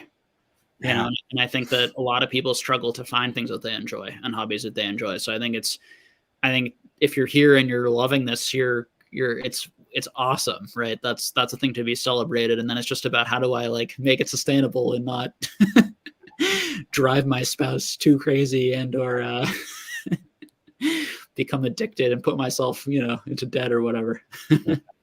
Yeah, absolutely. Yeah. It's funny. How's Raffi doing, by the way? Someone mentioned him in the chat. We haven't seen him on the channel in a long time. He's good. So where I'm moving is going to be really close to him. So hopefully we will, I think we probably will we're certainly going to be seeing each other more. And I think that'll probably equal like doing some videos again, together. So, and, going to be setting up a little bit more of a card room. Maybe we'll see, do some openings. Ooh. And Nick Old School lives pretty near here, so maybe we'll meet up. And anyone's in the Boston area, greater Boston area. Yeah, definitely a big goal for me to go to more events and see more people in real life this year. It's at top of my list for my collecting goals for this year. So because we've built these really cool communities, right? And it's about darn time we were able to see each other in person and hang out and really engage. So, because there's a lot of good people here. So, yeah, this is definitely one of my goals, is to, connect with more people in the hobby, not necessarily just, I always want to connect with more people. It's always fun, but content creators, and just, we're a small group of people, that share this passion, for these cards. And obviously it's very important to a lot of us, or else we wouldn't be here. It's something more beyond money, so it's always fun connecting with guys like that, just to have like that relatability, to really understand, hey, I'm a content creator, you're a content creator, big or small, we're still out here putting ourselves, we're vulnerable, we're taking chances, putting in our time, like you said, Sure. trying to do these things that that my spouse still stays with me. Like, dude, my girlfriend's just sitting downstairs hanging out. She was gone for like a week, and I feel terrible, but at the same time, like, she knows I'm up here doing what I love. Like, she knows I'm up here like having fun. It's not me like, oh, I'm trying to build this empire and make all this money. Like, I'm genuinely enjoying just having an honest conversation with Con, who's a good buddy and someone who I've never met before, but I look up to. Like, that's so cool that there's a platform that I get to do that. And it's just rad, man, that, like, that there's so many people out there that are like us, and it's definitely my biggest goal this year, is to just connect with more people, dude. So thank you so much, man, for joining. Just an absolute blast. It was awesome. I know it's quite a lot of the time, but you guys are a little bit more proficient in regards to, kind of these type of financial conversations. I don't have as much experience in this topic, I guess, as you can say, as you guys, but it was super fun. Oh, it was super good. Yeah, maybe if anyone has maybe a couple, one or two questions here at the end, I want to be respectful of your time, Jake. But I know I'm all good. I'm having fun, but yeah, I'm happy to end when you guys want to end. Happy to go for longer. Cool. Let's guys, when Jake goes live and has a bajillion people in his chat, your question usually gets missed. So if you've got some burning questions, would love to answer anything you want us to discuss.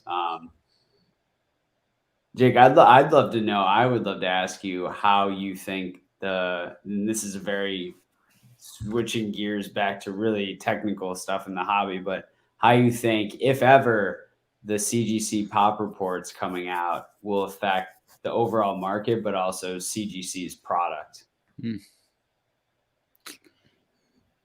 Yeah, it's going to be interesting. So, a couple of things go through my head. Is going to be the grading scale is going to be interesting. Like, for the first thing, how many 10s, how many 9.5s, 9s, like, that's going to be where I go first. Mm-hmm. Just really interested what they're giving out, what they're giving out on modern, what they're giving out on vintage, what that's sort of looking like. The second, obviously, big thing is just going to be the amount of cards graded. The amount of each card will be fascinating. It's obviously going to be huge. I do wonder how many collectors were grading with CGC versus the flippers, resellers.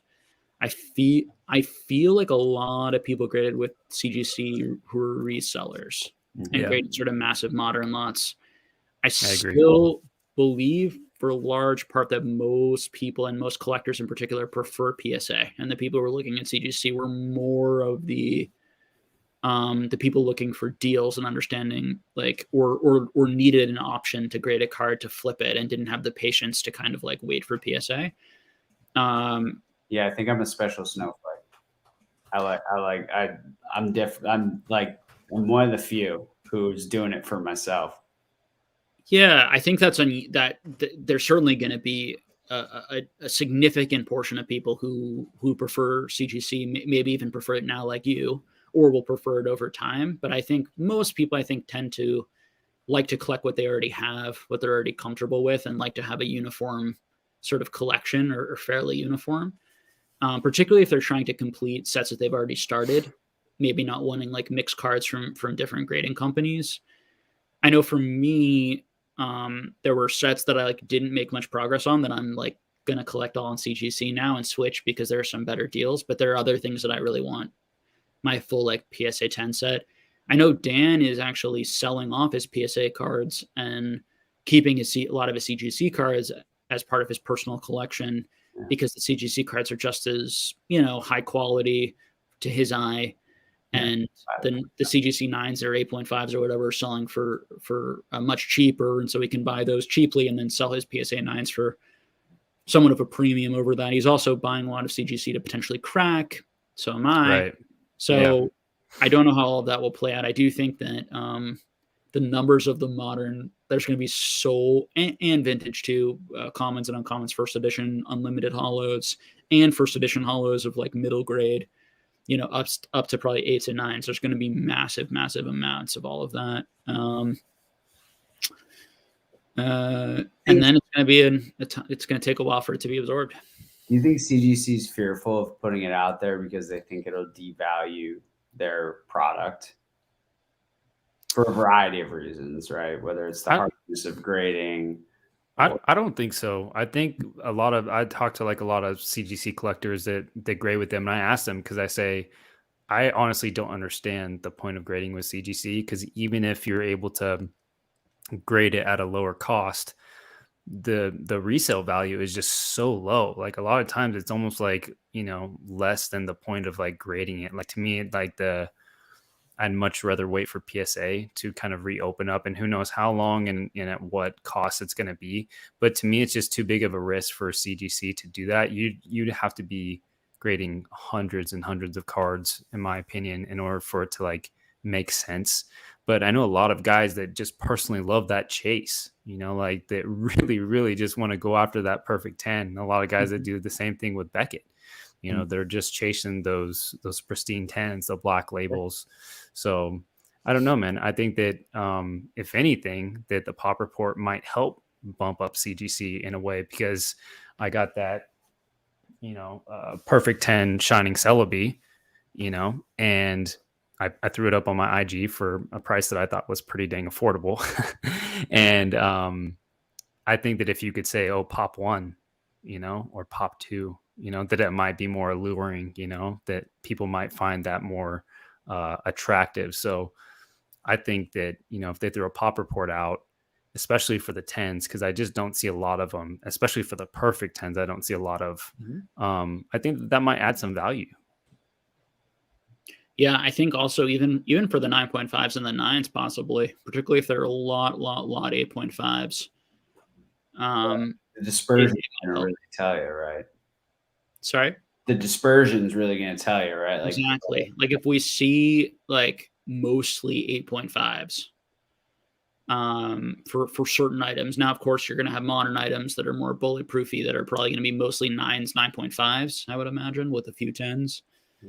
But that's what worries me. Not worries me, I guess, but makes me think that other side, right? Because if the majority of, if you're getting the bulk of, your 7 to 10 range, if most of it's like 8.5 or even the top half of it, like if there's a ton of 8.5s through any given pop, that could deter people, right? Because people like that round grade. They think it's going to be unobtainable for them to get a 9. I like it because I just think that, I don't know, I like it for a lot of reasons, but I think that it's all relative, right? So it's just like me, like I like the challenge a little bit, right? Of thinking they're a little harsher and me trying to go for that, but I like the aesthetic of it. We don't have to go every reason I like CGC, mostly because I was a Beckett guy. So I like Beckett, I like CGC. I was never really because like sports cards where I was, it would like, we would just go to like David Adams and Beckett would be there, right? And like, that's just like kind of how I grew up. So it resonates with me a little bit, but yeah, that's what I think part of them holds them back, or at least, the upper, executives there, because if everyone says, hey, all these cards are getting 8.5s, like 9 and above is super unobtainable, that can make it unappealing for the average collector, but also for those resellers, right? Because they're like, hey, if I can just wait for CGC or PSA to someday get back to whatever, or something mildly affordable in bulk, and I know I can hit 9s consistently instead of 8.5s and make a better margin. Like it's, from the big, if grading stays the way it is, or even just kind of sustains in popularity and the graded card market stays the same, people who are grading to resell are gonna vie away from CGC a little bit, unfortunately, I think. Sure. We've seen it start to happen a little bit, but I like the product. I think it's already happened for the resellers, for a lot of the resellers. For the people who really are grading lots, they're already seeing lots of cards that, would have had a good chance at 10s getting the 9.5s or the 9s. Lots of cards that were probably 9s getting the 8.5s. And just not only are the 9s selling less than the PSA 9s, but now you've got a CGC 8.5, or you got a CGC 9 that would have potentially been a 10. Yeah. And that modern Charizard, which would have sold for 60, is now selling for 12 or 13 or 14 or 15. And it's like, ugh, so 8.5 is the hardest grade, I think, with CGC as far as like trying to sell. Just because people don't know how to value it. It takes far too much effort for the average person to buy the card, not the grade in that scenario, because they really have to like look at it, and most people still don't look. I think that's the only big reason why people are buying 0.5 grades, is to be like, okay, can I upsell this? Can I cross it over, to PSA, because I mean, that's what I'm doing with first edition base. I'm trying to go for an 8 set. And so I just pulled the trigger on a 7.5 Venusaur because I thought it had a very strong potential to cross over to the 8. The 7.5s are selling less than the PSA 7s right now. The 7.5s are selling for about 900 to 1,000, and the PSA 7s are selling for about 1,250 to like 1,500. So I don't think people really care about the 0.5 grades enough to be like, oh yeah, I'm going to pay more for that extra little 0.5 grade, unless it's very high up on the BGS side. Like I remember when BGS 9.5s were nothing. People were not caring about BGS 9.5, and now it's got a lot more weight. But I've noticed it with CGC, it's still not that big a deal right now. People still don't really care about 9.5s. They're going for very affordable. Yeah. I thought this was an interesting question because I know that Rob has been grading packs recently, and I don't know if I've ever heard you, Jake, talk about graded packs. I've never heard your opinion, or don't recall. So I'm curious what y'all's perception is of graded packs in the market. So I tried my first submission because I've been dying to get a submission. I've been dying to get a returns. It probably is my favorite thing in the hobby, is getting a returns. It's so personal to take a card that you've either scoured very hard to find the right condition, or that you've pulled yourself, and be able to send it in and get that grade back. Like that process to me is just like, it's like so special. So I haven't really had that in a long time. It's been a long time since I've been able to, submit cards. I did have a returns. What was it, like, I don't know, 6 months ago, 7 or 8 months ago, from the years before, it got crazy. So I thought, you know what, I have some, I have 5 very minty packs. 3 were Japanese jungle. 1 was Call Legends out of a collection box that I had for my collection. And then the last one was one of the blisters, the Magma Aqua, that I have. I love EX era. So I decided, hey, let's just go ahead and crack one. Let's see what it would be like. I've never done it before. So I'm going to talk about in a video just the whole entire grading process and how it is to go from someone who's never done it before, how easy it is to do it, just my thoughts overall, kind of review on the process. That'd be fun. So I will do that when I get those packs back. But I think that, and I don't know how it is as of recently, but I think that the value of graded packs have gone up.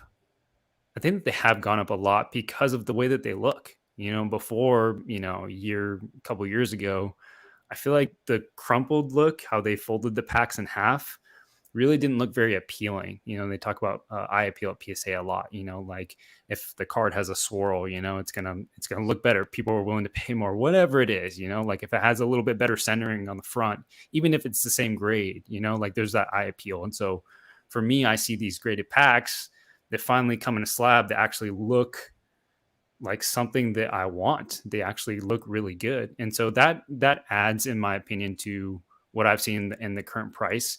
And I feel like it's a lot easier to get a PSA 10 on a pack than it is on a card. I feel like they're grading however they go about it. I've kind of read through it, but I've seen lots of packs that like have like obvious scratches and do not look like mint. And I'm like, how did these get PSA 10s?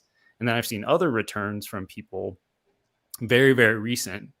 So I don't know if they start grading a little harsher, that like, you know, they look pretty dang good, yet they're getting like 8s. You know, so I'm very curious to kind of see how it is. And I thought I'd just kind of give my honest review of the whole process.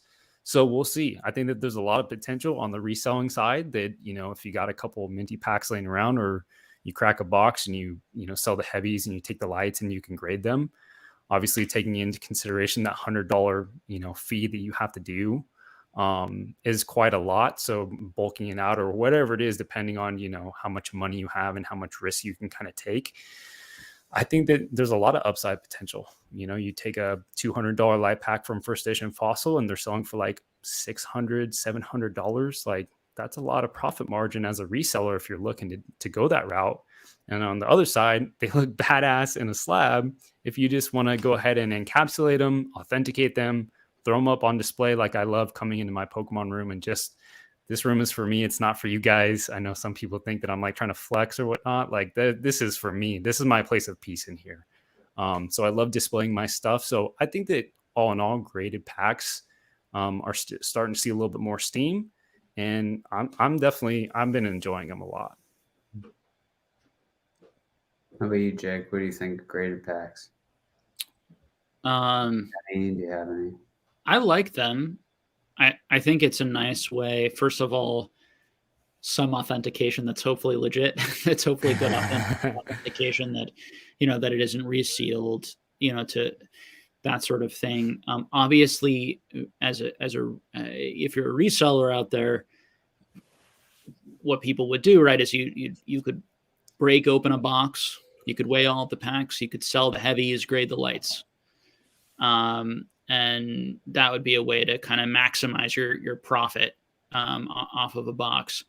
I think that I don't know how long it takes to get your packs graded these days. I was hearing different things. Recently, I heard it's not that long now all of a sudden. You just kind of have to pay for it, and it's pretty quick. Mm-hmm. It's not an area. Yeah, it's not an area that I'm going to be big into, but am I going to eventually have like a graded set of maybe each pack art? Sure, I would like that. I mean, that would be a cool thing to add. I don't know what collector who wouldn't really like that, who likes graded stuff. Mm-hmm. Now, does the grade matter much to me? No.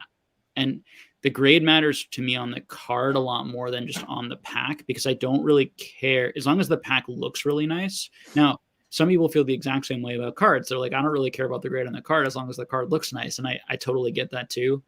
For whatever reason, I guess the card is the thing that I'm after, and I want that to look. For some reason, I like the chase of getting like the perfect. It's irrational, probably, but of the card. Whereas I'm not so much. I don't really care if the pack gets some sort of feels very like arbitrary 10 versus a 9 or something like that. Now I would probably care the difference between like maybe like a 9 and a 6 or a 7 if there was crinkles on it, or you know, if I can actually tell the difference. I'm definitely not. I don't own lots of graded packs. I'm not an expert on. I know people who do, and they tell me it seems ridiculous which ones get 10s and 9s and, you know, whatever. I don't really know. But yeah, and just having the protection. So the authentication, the protection, the displayability, that I like it. I like it with graded packs. I think for me, if I could get like a 9 set or an 8 set, even as long as it looked nice, I'd be really happy. It'd be something I'd love to display, or, you know, would be cool to display. And I think a lot of the pack arts are very nostalgic, you know, the pack arts themselves. Yeah. I recently had that same mental shift about, especially just seeing more and more so, whether it's Z or other guys like who have graded whole boxes basically, and like Yeah. honestly 8, 9, 10. My experience has been they very much look the same, because to your point, like with a card, there's a lot. What's that? It's the end product that Yeah, it's the end. Whereas if you have an 8-pack, the cards inside could still be 10s or whatever. I don't see the 8-pack being less valuable than the 10-pack for me personally. But I think it's because there's so much more like irregularity to packs too, right? Like especially when you get to like the way that the crimps are cut and some of them slant. Like, yes, that's kind of like centering on a card, but it's like there's not as much of a standard for a pack, right? We're very with a card geometric, like measurement, perfectly centered, like how like it seems a little more arbitrary with packs. And I love graded packs, but I finally broke that switch on like, oh yeah, if I can buy a 9 graded pack for like almost the same price or a little premium to a raw unweighed or a light out there, and it's in the new style slab and it's authenticated and it's a great way to display it, I don't need a 10. And it's funny because I've never been a 10 card collector. I've always been a 9 collector. Yeah. For some reason with packs, I always wanted 10s. Interesting. I don't know what it was for me, but that switch has flipped now the more I've kind of seen and experienced grading my own as well. I think I'd probably pay 10 to 20% more for a 10 instinctually. So to be fair, I would prefer the 10s because it'd be nice to see all 10s or to have it uniform. Yeah. But I would not be paying, obviously PSA 10s generally go for at least double PSA 9s in cards, and then it just goes up for there depending on the card and the rarity. And I certainly would not, I personally would not be paying double. But yeah, highly personable and subjective. If you're a 10 collector or you feel the same way about cards and packs, I wouldn't be like, you're probably more rational than I'm being. But it's funny, I have the same reaction to like graded video games as like I think like I just want it to look nice. Mm-hmm. And it looks cool in that display case, and and honestly, I don't even care if it's sealed that much. So, and let me put it this way. I would prefer it sealed. I would prefer it in a perfect grade, but not nearly as much as the market has decided it's worth. That's the best way to put it. And I feel the same way about these graded packs. It's like I put a little bit of premium, whereas for Pokemon cards, for whatever reason, I am willing to pay up on the premium for the 10s because I guess it's the thing I care the most about. I think if cards were the thing I cared the most about, or video games were the things I cared most about, maybe I would pay up for the 10s because you want the best of the best in the thing you care most about, rather than just buying something because you think it looks cool and will be a cool display. Mm-hmm. Maybe that's where I'm coming from. I'm not sure. What was crazy was during the peak of the Logan Paul hype, the spread on a light first edition Team Rocket pack versus a graded 10 Team Rocket pack was it was one of the wildest things I saw in like the more kind of like common area of the market. Like it was like I mean those things were going for like $1,500, sometimes closer to 2,000 for what is, I mean, yeah, sure, you can get a non-hollow Dark Charizard, but it's a light first edition Team Rocket pack. I know. It's very, very likely. Think about the guys who were buying those boxes before that and grading them and flipping those. I mean, those were some of the craziest margins that people were making in that time was on some graded packs. Not to mention and I am an owner of ones who have graded older style slabs. Those things, like you don't even need a tool to take them apart. Like I just cracked one that I won on PWCC I got a PSA 9 for like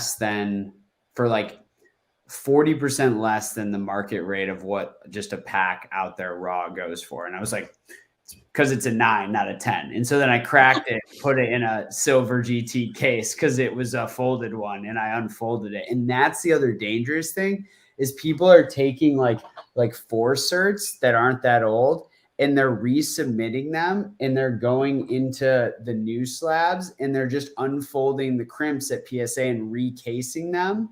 So you like got to really look, because they'll still have the 4 certs, but they got the weird line on them from being folded, especially with English, because the foils are thicker.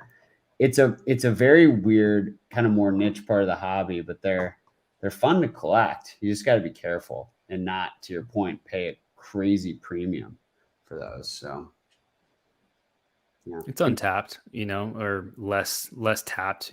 Most people have heard of grading cards or have graded cards. And like myself, I've only been in the hobby for 3 years, but I've, graded cards and, I know the market for it, but, I've never graded packs, and you start seeing, like what is possible. And it's fun, it's fun. And like a lot of people like ask, like, what's next? Like, when you start to like look at the market, when you start to like look at like sold pricing, just go and like put Pokemon sold and put $500 and then put 1,000 and then put 2,000 and see what comes up every single day under those listings. And you start to see graded packs that are selling for so much, or you have filters on your save searches from eBay. You get the daily email. And so you start saving a bunch of auctions and you just start looking at what's going on. Like, you just gain so much exposure of what is selling, what is next. And like, I just think that not a lot of people think of grading packs. It's not something that's like so big, like grading cards, like it's just mainstream, like everybody's going to do it. Plus there's a higher entry point to grading that pack. There's more risk involved. And so not as many people are grading. So it's kind of like this perfect balance of like, it's still high to grade, so people don't really want to necessarily take this risk. But if you do have the super minty packs, you are able to like really, judge it and take that risk yourself. You can make a lot of good money, just sending in stuff that you got lying around in order to fund personal collection goals. It's just less tapped. It's not as many people, not as many eyes on it, in my personal opinion, than like some of the cards may have. Mm-hmm. But I don't know, man. I like looking at stuff like that. I like letting the data talk for me instead of me trying to speculate like, oh, I think this is going to go up. This is going to go up. Like, I just like to watch. I just like to sit there and watch what's going on and listen to other people that have the experience, because I've only been here for 3 years. So all I can do is study. All I can do is be patient and just try to like understand what's going on to the best of my ability. And then slowly but surely just start to take these little risks. Like when I did my PSA submission, I have like, I don't know, 10 other packs that I could have submitted, but I'm like, I'm just going to start with 5. I'm going to take this risk. I allotted this money that I, put aside a little extra, to do this. And I said, I'm comfortable if I don't make $1 off these packs and they're just in my collection. Just like you said, Jake, hey, I'm spending money on a movie. It's just purely entertainment. This is not for resale value or anything. It's just, I'm just going to put this money aside. I just wanted to test stuff out. And that's kind of like what I've done, like through my, brief time here. It's like I start to take these small little risks. I start to venture out into new things. I used to always hear Z&G talk about, I just specialize in first edition WotC. And that's awesome. That's great. But I just started to see so many different opportunities just by willing to put in a little bit more time, which, guys like that don't have, to sit there and look at trends and, sales data for hours and hours and hours. But it's just like really like cool to kind of see like, oh, I wasn't into Japanese gold stars. I saw that Rayquaza is a really popular one. It's the most expensive one on the English side. No one's buying these Japanese gold stars and PSA 10s. I'm going to scoop one up. It makes sense. The pop report is pretty small. It's a popular Pokemon on the English side. I'm guessing that sooner or later down the line, people are going to want the Japanese. So just putting all these factors in my head and saying, okay, I'll spend $600. And that's what I did, $600 on a Japanese PSA 10 gold star, 2.5 years ago. Like, it's just these little risks like that you can start to kind of to make. And with graded packs, this is like the thing that I've just been kind of stumbling on. It's just been fun. It's just kind of like the next thing for me. Is there anything that you're kind of seeing like that for you, Jake, that you've kind of been checking out along those lines without giving too much away that's not Patreon? It's more just like I don't like to tell people and then have people like do exactly what I'm doing, right, and affect the market like that. I get it. But yeah, I think what's great is giving like examples like you just gave. Like it's because that you can't do that anymore, but it educates people on like, okay, this is the way I was thinking. I saw the English Gold Star Rayquaza selling for a really huge amount. I had this Japanese Gold Star, and arguably the Japanese Gold Star Rayquaza looks even better because it has the white, the border I think matches it really well. So a subjective thing, but yeah, you know, I looked up the pop report. You know, it's pretty hard to get. You know, I'm not seeing a lot of EX Deoxys, you know, Japanese cards around. I remember Scott Pratt, I think, talking about that a long time ago as well. Yeah, I mean, I own a lot of Japanese Gold Stars for a very similar reason. Around that time, you could pick them up really cheaply. And I think talking about that's very helpful rather than I'm going to say like, right now, this is what I see. Right. But if people ask me direct questions about like certain areas of the market, I will answer them directly. I don't think I've ever been like, I'm not going to talk about that. But there are always opportunities. Yeah. There are always things when I take a look, I say, this thing's too cheap. I guess there are almost always opportunities. I didn't think there were any opportunities mostly this year. That's why I didn't buy it. I thought everything was just way, way overvalued. So I bought almost no Pokemon for 7 months outside of like maybe 3 or 4 cards. And now I'm buying 1,000+ cards a week or something, you know, so it's, I definitely practice what I preach every single day. So, and just as you demonstrated with that Gold Rayquaza, like it's that type of thinking, that type of knowledge, that's going to be your best bet. But you know, as you alluded to, it's not, they're all trying to predict demand is very difficult. You know, predicting part of the luck in that, or luck or so, was that people started really liking Japanese a lot more. And back then it was really mainly just English collectors. And now there's a lot more Japanese collectors. There's a lot more big channels talking about Japanese. Yeah. You know, there's tons of PokeRev opening Japanese on his channel. You know, Leonhardt, it was all English. You know, back in the day, people weren't seeing that. People weren't being told to collect that. And then that's really trickled all over, you know, Japanese vintage as well. And that really helped those Gold Stars, is that there are now people who are like, I only collect Japanese. That was pretty unusual back then. So, and that you could not have predicted. Now, what you might have predicted, and this is something that I thought, I always felt that Japanese was too cheap. And when I would hear like Gary King Pokemon or people come out and say the only like English is the investable one, Japanese, and then I was able to buy like really, really cheap Japanese hollows, I would do that. Now I think they're overpriced. A lot of the Japanese stuff, and I think the English is actually underpriced in large part because I do think that there's been maybe an overcorrection. You know, can you guys an example? So I think all this stuff is really good, and I think it's about all this stuff is really good, and I think it's mainly about knowing when to buy which or when to move from one thing, and then. And I think that more than anything can be sort of the downfall of people asking me like, what are the top 5 things to invest in at all times? It's like, well, it's all about price point. There are probably thousands of things that are fairly investable potentially. And when to buy them is all about your level of engagement and knowledge and a bit of luck. Yeah. a bit of luck. And it's, you know, it's starting to, you know, to your point, it's a bit of a contrarian thing, right? It's like moving away from the crowd when they're moving in one direction. Like, and that has happened a lot with, like, it's hard because as a guy who loves Japanese culture and has historically largely collected Japanese cards and sealed, actually,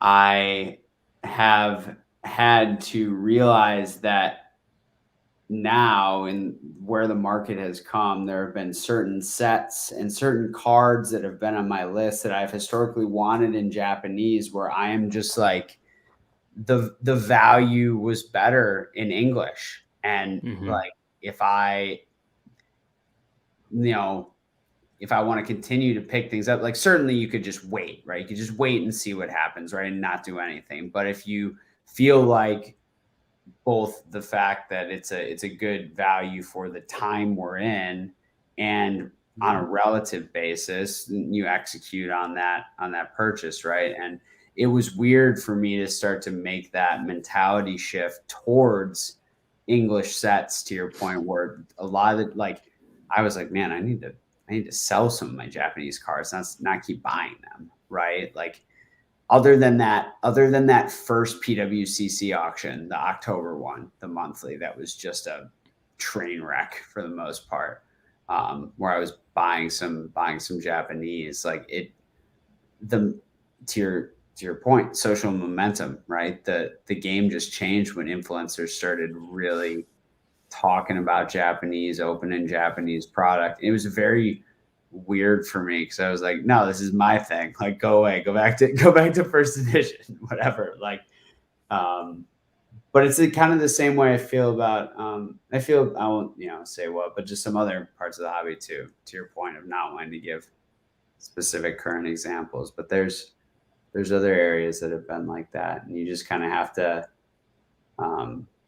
sometimes eat your, not emotions, but like the way you've always done things, right? If you want to collect in a way that's sustainable. So it sucked for me not to be able to buy any Pokemon for all those months because I had tons of collection goals I was wanting to work on, but I didn't. And I moved to these other hobbies that luckily I have other things that I like to collect and enjoy too. And I can just not buy anything.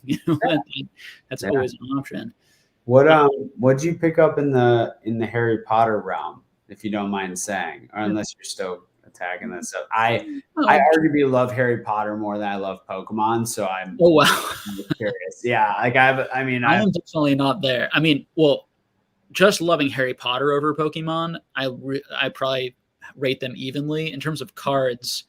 Definitely care way more about Pokemon. No, not cards. Just like the attachment I have because of the formative years that those books played out in my life. But at any rate, I'm probably with you there overall, although it's tough. Yeah. But as far as Harry Potter stuff, mainly just bought a bunch of the sealed product when it was like $20, $25, $30 a box. Oh, so cheap. So, with just the plan of like, I think it's going to go up a lot at this point. Booster box, like I think at that point, unlimited base set was like $30,000, and I was like, these Harry Potter boxes look great, and they're $30, and it's like, this is just insane. So I bought a lot of Marvel cards. I bought a lot of Harry Potter cards. I bought a lot of DBZ, a lot of the Panini and the Score stuff when it was very, very cheap before DBS went up. So it all worked out very, very well. I don't know. I'm waiting for the other shoe to drop. Maybe all of this stuff will just plummet and I'll come back to reality. But right now it's like, it felt like I bought every thing at the right time. I even sold stock at the right time this year and rebought at the right time. But I know how risky all this stuff is. It's why I preach it so much, that it's like, I do think all the effort and the work has helped me have good instincts and have good pattern recognition in these spaces. And I do think that, unlike in the stock market, I think I was one of the only people who was probably thinking this way about Pokemon.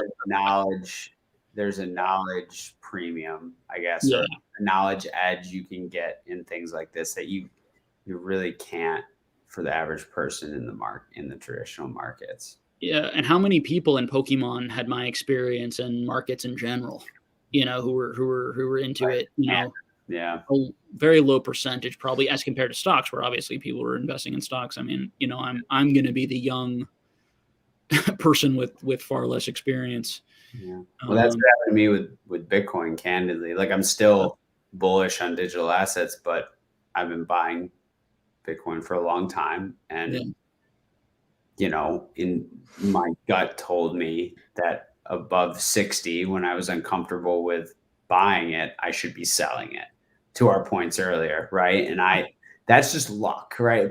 A lot of that's luck, but a lot of it is having spent 5 years in those markets and understanding them in tandem with traditional markets. Like it's a similar thing, right? The time you spend in an area and the knowledge you accumulate can help drive your instinctual my mother's also a financial advisor, a very kind of more well-known woman in the investment advisory world. And she, just like the way she talks about her gut and how it is like, and she's like, her batting average is pretty damn good. And a lot of that just comes from, 30 years of experience, right? Like, and it's based on real things, right? I mean, for me, a lot of it, like, it has to do with what people are saying. So for example, I made a video saying on my channel, now is the best time to buy, probably, it's certainly the best time to buy in the last couple of years. And I had some guy just go back and forth with me, just like, he was saying that everyone's going to turn against me in the community now that I'm saying positive things about Pokemon, just like really, really negative things, and it was like, oh, my instincts are correct. Like as I was having more and more of those reactions, it was like, oh, when those types of things happen, you're probably at a bottom like that. When a lot of people are having these like really sort of like, over the top, angry, negative, anxious, concerned takes. And it's just like when a lot of people were getting angry. So, because I believe I'm talking common sense basically the entire time on my channel. So when people think I'm like an intense bear, I think, okay, we're in a huge bubble. And then when people think I'm too positive, too optimistic, these types of things, it's like, okay, that's a really probably good time to buy. And the psychology or the understanding of this is that the price where things are today, the psychology of where we're going in the future is already built in. Mm-hmm. So people aren't buying now because they think it's going to go lower. So as soon as they realize it isn't going to go any lower, they're all going to start to buy, and then we're going to go up. And then it's the same thing at the top. People aren't selling because they think it's going to go higher. So there are tons of people who want to sell right now, but they're not selling right now because they think it's going to go higher. As soon as it stops going higher, they all sell, and then it retraces. And so when you have an instinct for that, you can be more efficient with your timing. Now, I think the most important thing as a value investor, though, is just buying, and your buying top point and then holding. Yeah. Like ideally, you want to be buying things that you just hold forever. So, for example, the crypto. Yeah, that was the first time I ever sold Bitcoin, and that's freaked me out to get rid of it and that's a good example, right? Of someone who, if you are feeling that way, that means it's a huge bubble probably. Or if a lot of people who have that type of evaluation, and for example, me, who I knew I was like the most bullish person I knew on Pokemon a few years ago, and now I'm the most bearish person.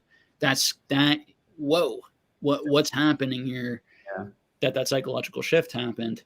And we could be wrong. It'll happen, right? I mean, even the best investors get it wrong. You can't time it. You can't time it, and you can be wrong in the sense that you could be a weirdo, and you are not the market. So, for example, like your instincts are just way off because most people in Pokemon don't think and feel like you.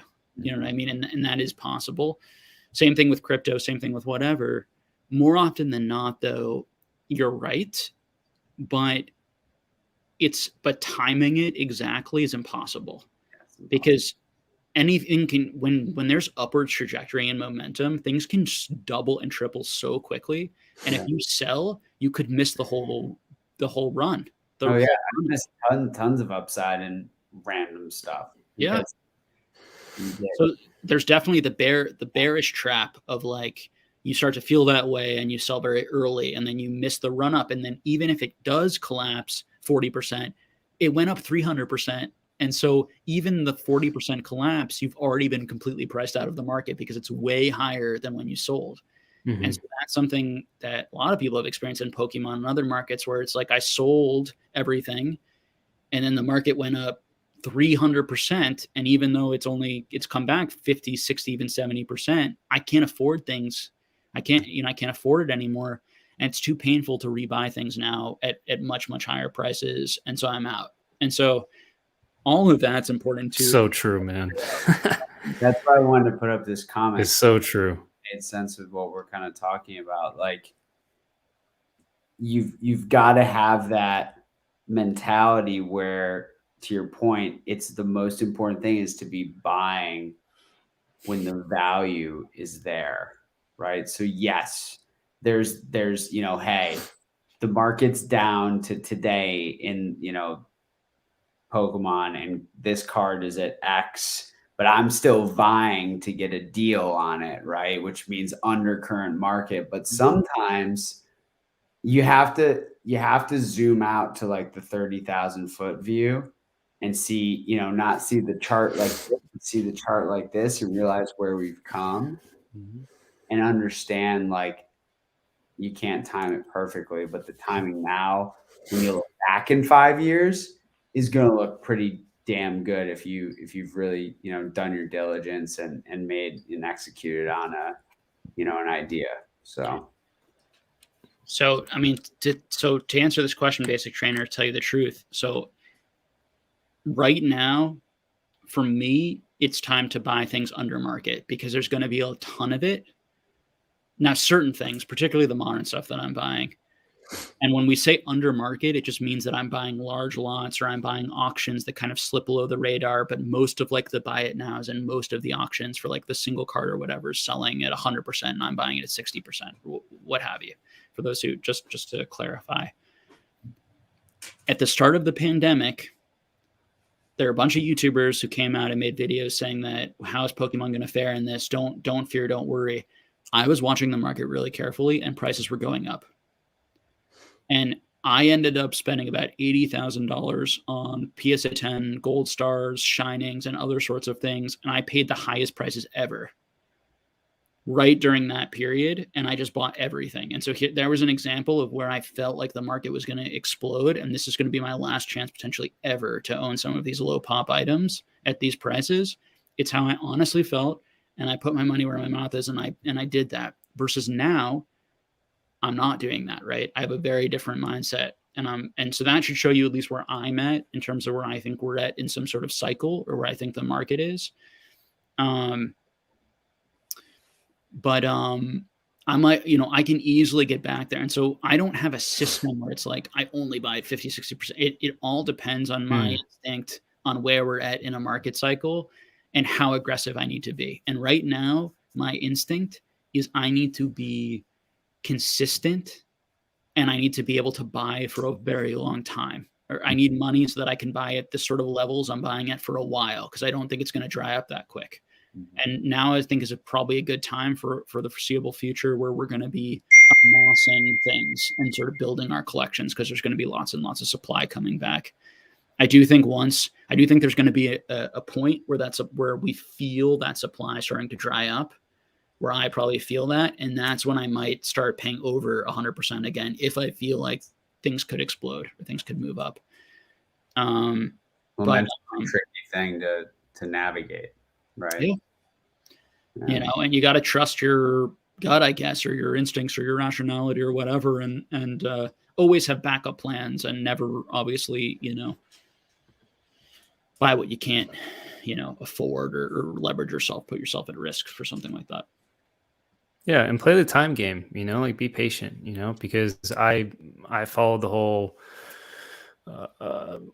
scarcity, rarity, popularity thing that, Scott really, promotes and has helped me a ton, but still taking in all those factors, it can still kind of bite you in the butt in regards to just like good old fashioned time and seeing market trends, seeing that we could go up so far and then come back down, and seeing how it, like a few years that we can kind of ride steady growth kind of up or down. Like, so to me, like, even if I know all the fundamentals, even if I know what to look for, like if I'm not like 100% sure, like it's okay to just be patient, like the whole like Avatar, the attack zing and defense zing. There's also a neutral zing, and just sitting there being patient and just like watching other people, watching content creators like to have that experience, because just because I have knowledge, like experience is just so much, man. It's just so invaluable, which is why I watch a lot of those guys, because I just don't have that.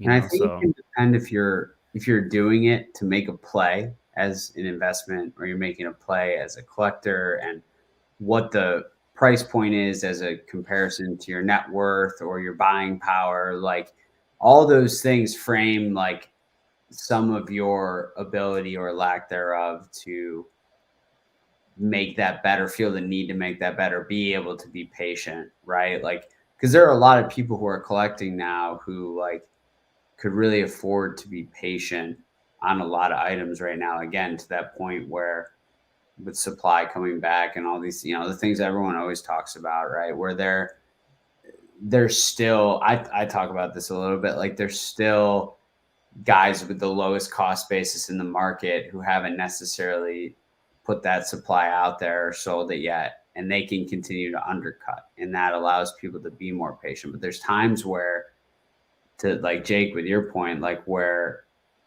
like it's going to get away from you, right? And that's like the hardest thing to navigate. Like the hardest thing is to be patient and be wrong and let something get away with you that you really wanted. But the beautiful thing is like, it's just shiny cardboard, right? It's not like not taking the shot on that deer when you're a hunter in, whatever BC, and now your family starves because you didn't take the shot, like, or whatever. Like, I don't know how to compare it, but it's like, it's not like, it's not going to ruin you forever by missing out. It's not fun, but it's not going to hurt you the same way that buying at the top could hurt you. So that's the way I look at it a little bit. I don't know. It's a little losing all your money is much worse than being extremely wealthy is good. It's much more important to have like enough money to pay your bills and to like feed your family than it is to be like insanely wealthy. So it's not a good wager. Right. Yeah. It's all about downside risk for me. Yeah, exactly. Exactly. Yeah, it's much more important that you just like can afford all of your bills than you have like the best Pokemon collection in the world. And trust me, it's going to bring you much more happiness. So I have such a higher risk appetite in like every other area other than this. It's like a weird conundrum for me. Like the things I've done with my career, the things I've done with investing in the stock market and in other, private investments and what have you. We've talked about this because Rob and I talked about some of our biggest mistakes in the hobby. And one of mine is just like not levering in, like not, to your point, putting my money where my mouth is on some things. And but it's just, there's other ways to make money. Right. So, and I still get to have my collection and enjoy it. Just because I didn't have 7 extras to sell at the peak, isn't the worst thing. That's investing. You could have always bought more and you could have always sold more. So it's, but I do think that understanding where you got things right, why you got it right, why you were able to go through with it, and then understanding where you got things wrong, why you got it wrong, and trying to learn from that's obviously really smart. I do think, generally speaking, buy things that you think are undervalued, because do not wait for bottoms. It's not good. It's not a good way to invest. When you personally, and I'm not telling you, if you personally look at this Pokemon market, you're like, all these things are overvalued and it's insane what people are paying, do not buy a single card. It's very simple. Like, you have to make your own judgment. I think what's difficult, right, is where you feel like, I'm new to this, or I don't have as good a judgment as someone else. Then what do you do? And I get that, because it's like, you still want to buy, you still want to collect, you still want to be involved, and you're just really not sure. And then you're not an investor, and that's okay. Don't look at these. Then I would say, like, don't look at these things as investments. Just like buy what you can afford and have fun, and try to develop a better instinct over time, which I think will probably come by just being in the hobby. But as my father says, like most people just are not born investors. Like they're just not, it seems to be like they're not wired. It's not fun. It's highly stressful. It's highly unpleasant for a lot of people. You're doing the opposite of what other people are doing. You're often missing out when other people are making money. And when everything's terrible, you're still losing, but you're just not going down as much. And yet you've accumulated lots of wealth over the last 20 years, but it's been painful, I think a lot of people, they prefer just to be part of the hype. It's like, I want to collect what other people are collecting. I want to buy the alternative arts when they're the most expensive and then the most popular and they're the newest because it's the most fun for me. And it's like, all the power to you. Just understand that that's not a good investing mindset. So. Yeah, it makes sense. There's a hard disparity between like understanding like if your risk aversion exists because of a lack of knowledge or like where it's coming from. It's the same reason, like to your point, like everyone's not, born, few people are born investors. The same reason like everyone's not an entrepreneur, right? People just don't they don't have the willingness to bet on themselves in some ways, right? It's the same kind of idea, right? It's just like varying degrees of risk. And I think the interest, like I like it. I like the sacrifices and I like the struggle and the sacrifices and other parts that would drive someone absolutely crazy and they would hate to do. So it's not even, a lot of this is not about ability. That's the thing. It's more about interest and sort of how you're wired, I think. Yeah. And the capacity to take some L's and just keep going. Right. Absolutely. I mean, I think it's a certain, it's almost part of, it's part of the enjoyment, the sort of, it's what makes it meaningful, what makes it worthwhile, those sorts of periods dealing. I could tell you, like when I lose 40% of my portfolio in a month, in the stock market, which has happened a couple times in my life, or over 2-3 months. There's a certain type of character, but I mean, it's like when that happens, I'm like, hell yeah, this is what this is about. If you are going to be doing this, these moments are as important and as critical as the moments where it just skyrockets, and both are scary and crazy. And you're sort of sitting there like, what is happening with people and why is everyone, and you just you hold through that, you hold through the high, you hold through the low. And over time it goes up in value. Although I'm afraid because I hate a lot of the hodlers and the diamond hands people in crypto. And I just think that they're like such scummy people because I just feel like they're manipulating people and they're actually the most terrified. And they're just trying to like convince a lot of people who have no business owning crypto and know nothing about it to continue to like hold it so that they can like become rich, and all the memes involved with that. I have to say, I hate that culture so much. And I do agree with the fundamentals of it, of like, when you believe in something and you understand the value, do not be shaken by the price points. Do not be shaken by what other people are saying. I very much agree with that. Yeah, it's a tough space. I really miss the days when people weren't talking about it. Yeah. Like, I think it's going to change the world in a lot of ways. I think it's going to ruin a lot of people's lives with them buying, $1 million digital monkeys. But, there's a lot of toxic culture there for sure. Yeah, and whether or not the product is great, and whether or not the product or the thing is great is irrelevant. There was toxic stuff in the Pokemon. There were pumping numbers going on here. You know what I mean? So like, you can believe in the underlying asset or the underlying thing and still be like, this is toxic and bad for people and is manipulative, so. Yeah, that's true. Very, very well, true.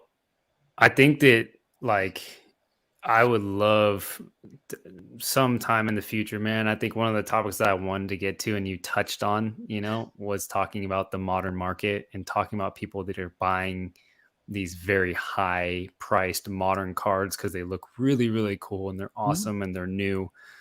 but really, like, what does it look like down the line? Does it just get lost in the shuffle of all the other cool artworks? Is it just a high moment of, I mean, like, how many people are really going to remember, the cool battle styles or Shifu or whatever it is, like these, or even like the Mew VMAX, like down the line, is it worth buying, like, as of right now? I would love to go into that for like another time, because I have like different thoughts and would love to get your view and perspective.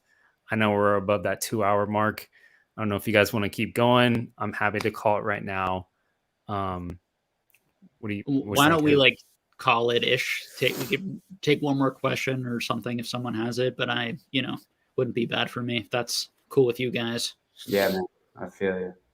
So who's we're not going towards MetaZoo as much, so that's also because I would love to talk about that, just because I find it so fascinating. What an amazing case study on just so many things. But does anyone have one really last question for Jake? 2.5 hours. Really, really appreciate your time.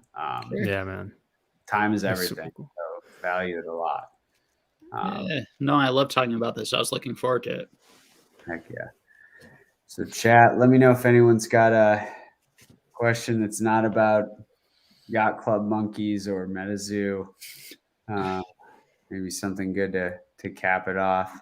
And if not, we can just end too. It's all good.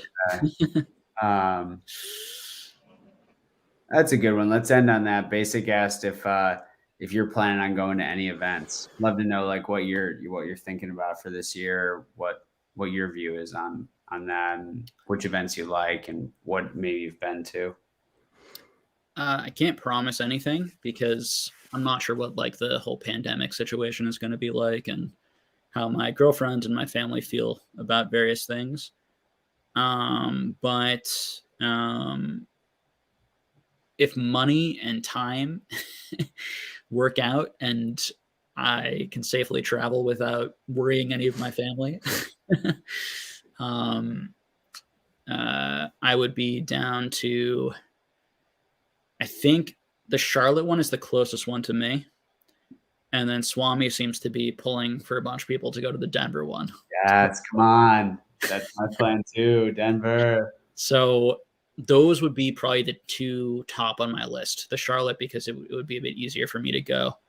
And then if not, maybe the Denver one. Thought about Charlie's event in Richmond. Yeah, so I heard, so I don't know if that's happening anymore. So I was thinking about possibly vending, and actually was going to maybe set up kind of like a booth where I could like interview a bunch of people. Maybe there was some talk, or just kind of be a media person there, which would be interesting. Yeah, I didn't know that. I haven't really heard anything. So yeah. I saw Charlie. I didn't get to say hi to him because I only saw him from afar, but I wanted to ask him about it. Yeah, I'm not sure it's going to happen, but if it does, that would be another potential one. Maybe I would go to that instead of the Collecticon Charlotte one. Mm-hmm. And then maybe go. I think if I go to the Charlotte one, I could possibly vend. I think if I come out to Denver, I probably won't. I'll probably just hang out. Yeah, and just be fun. Yeah, and just enjoy myself. And maybe I'll bring some stuff for trade nights or whatever, or, we'll see. But maybe, bring some heavy Japanese base packs like me and, rip some heat. Oh, man. It's so fun to do stuff with other collectors in person. It is, but Rob's out west too, so we got to get him to the Denver one. That would be super fun. That works good for me too on time. This year is just weird. I switched jobs, so I can't plan anything. Like, I just don't know what's happening. Yeah. Both my girlfriend and I too are lots of changes and shifts with moving and careers and potentially and other sorts of things. So we're sort of in the same boat. So it's hard for me to make commitments, but I definitely, I want to go. I've never really experienced this hobby too much in person. So yeah. Awesome. Dude, thank you so much for joining. This was absolutely huge. I probably changed my shirt like 3 times before I came on because I was like, man, I gotta look my best for Jake. I gotta be on point here.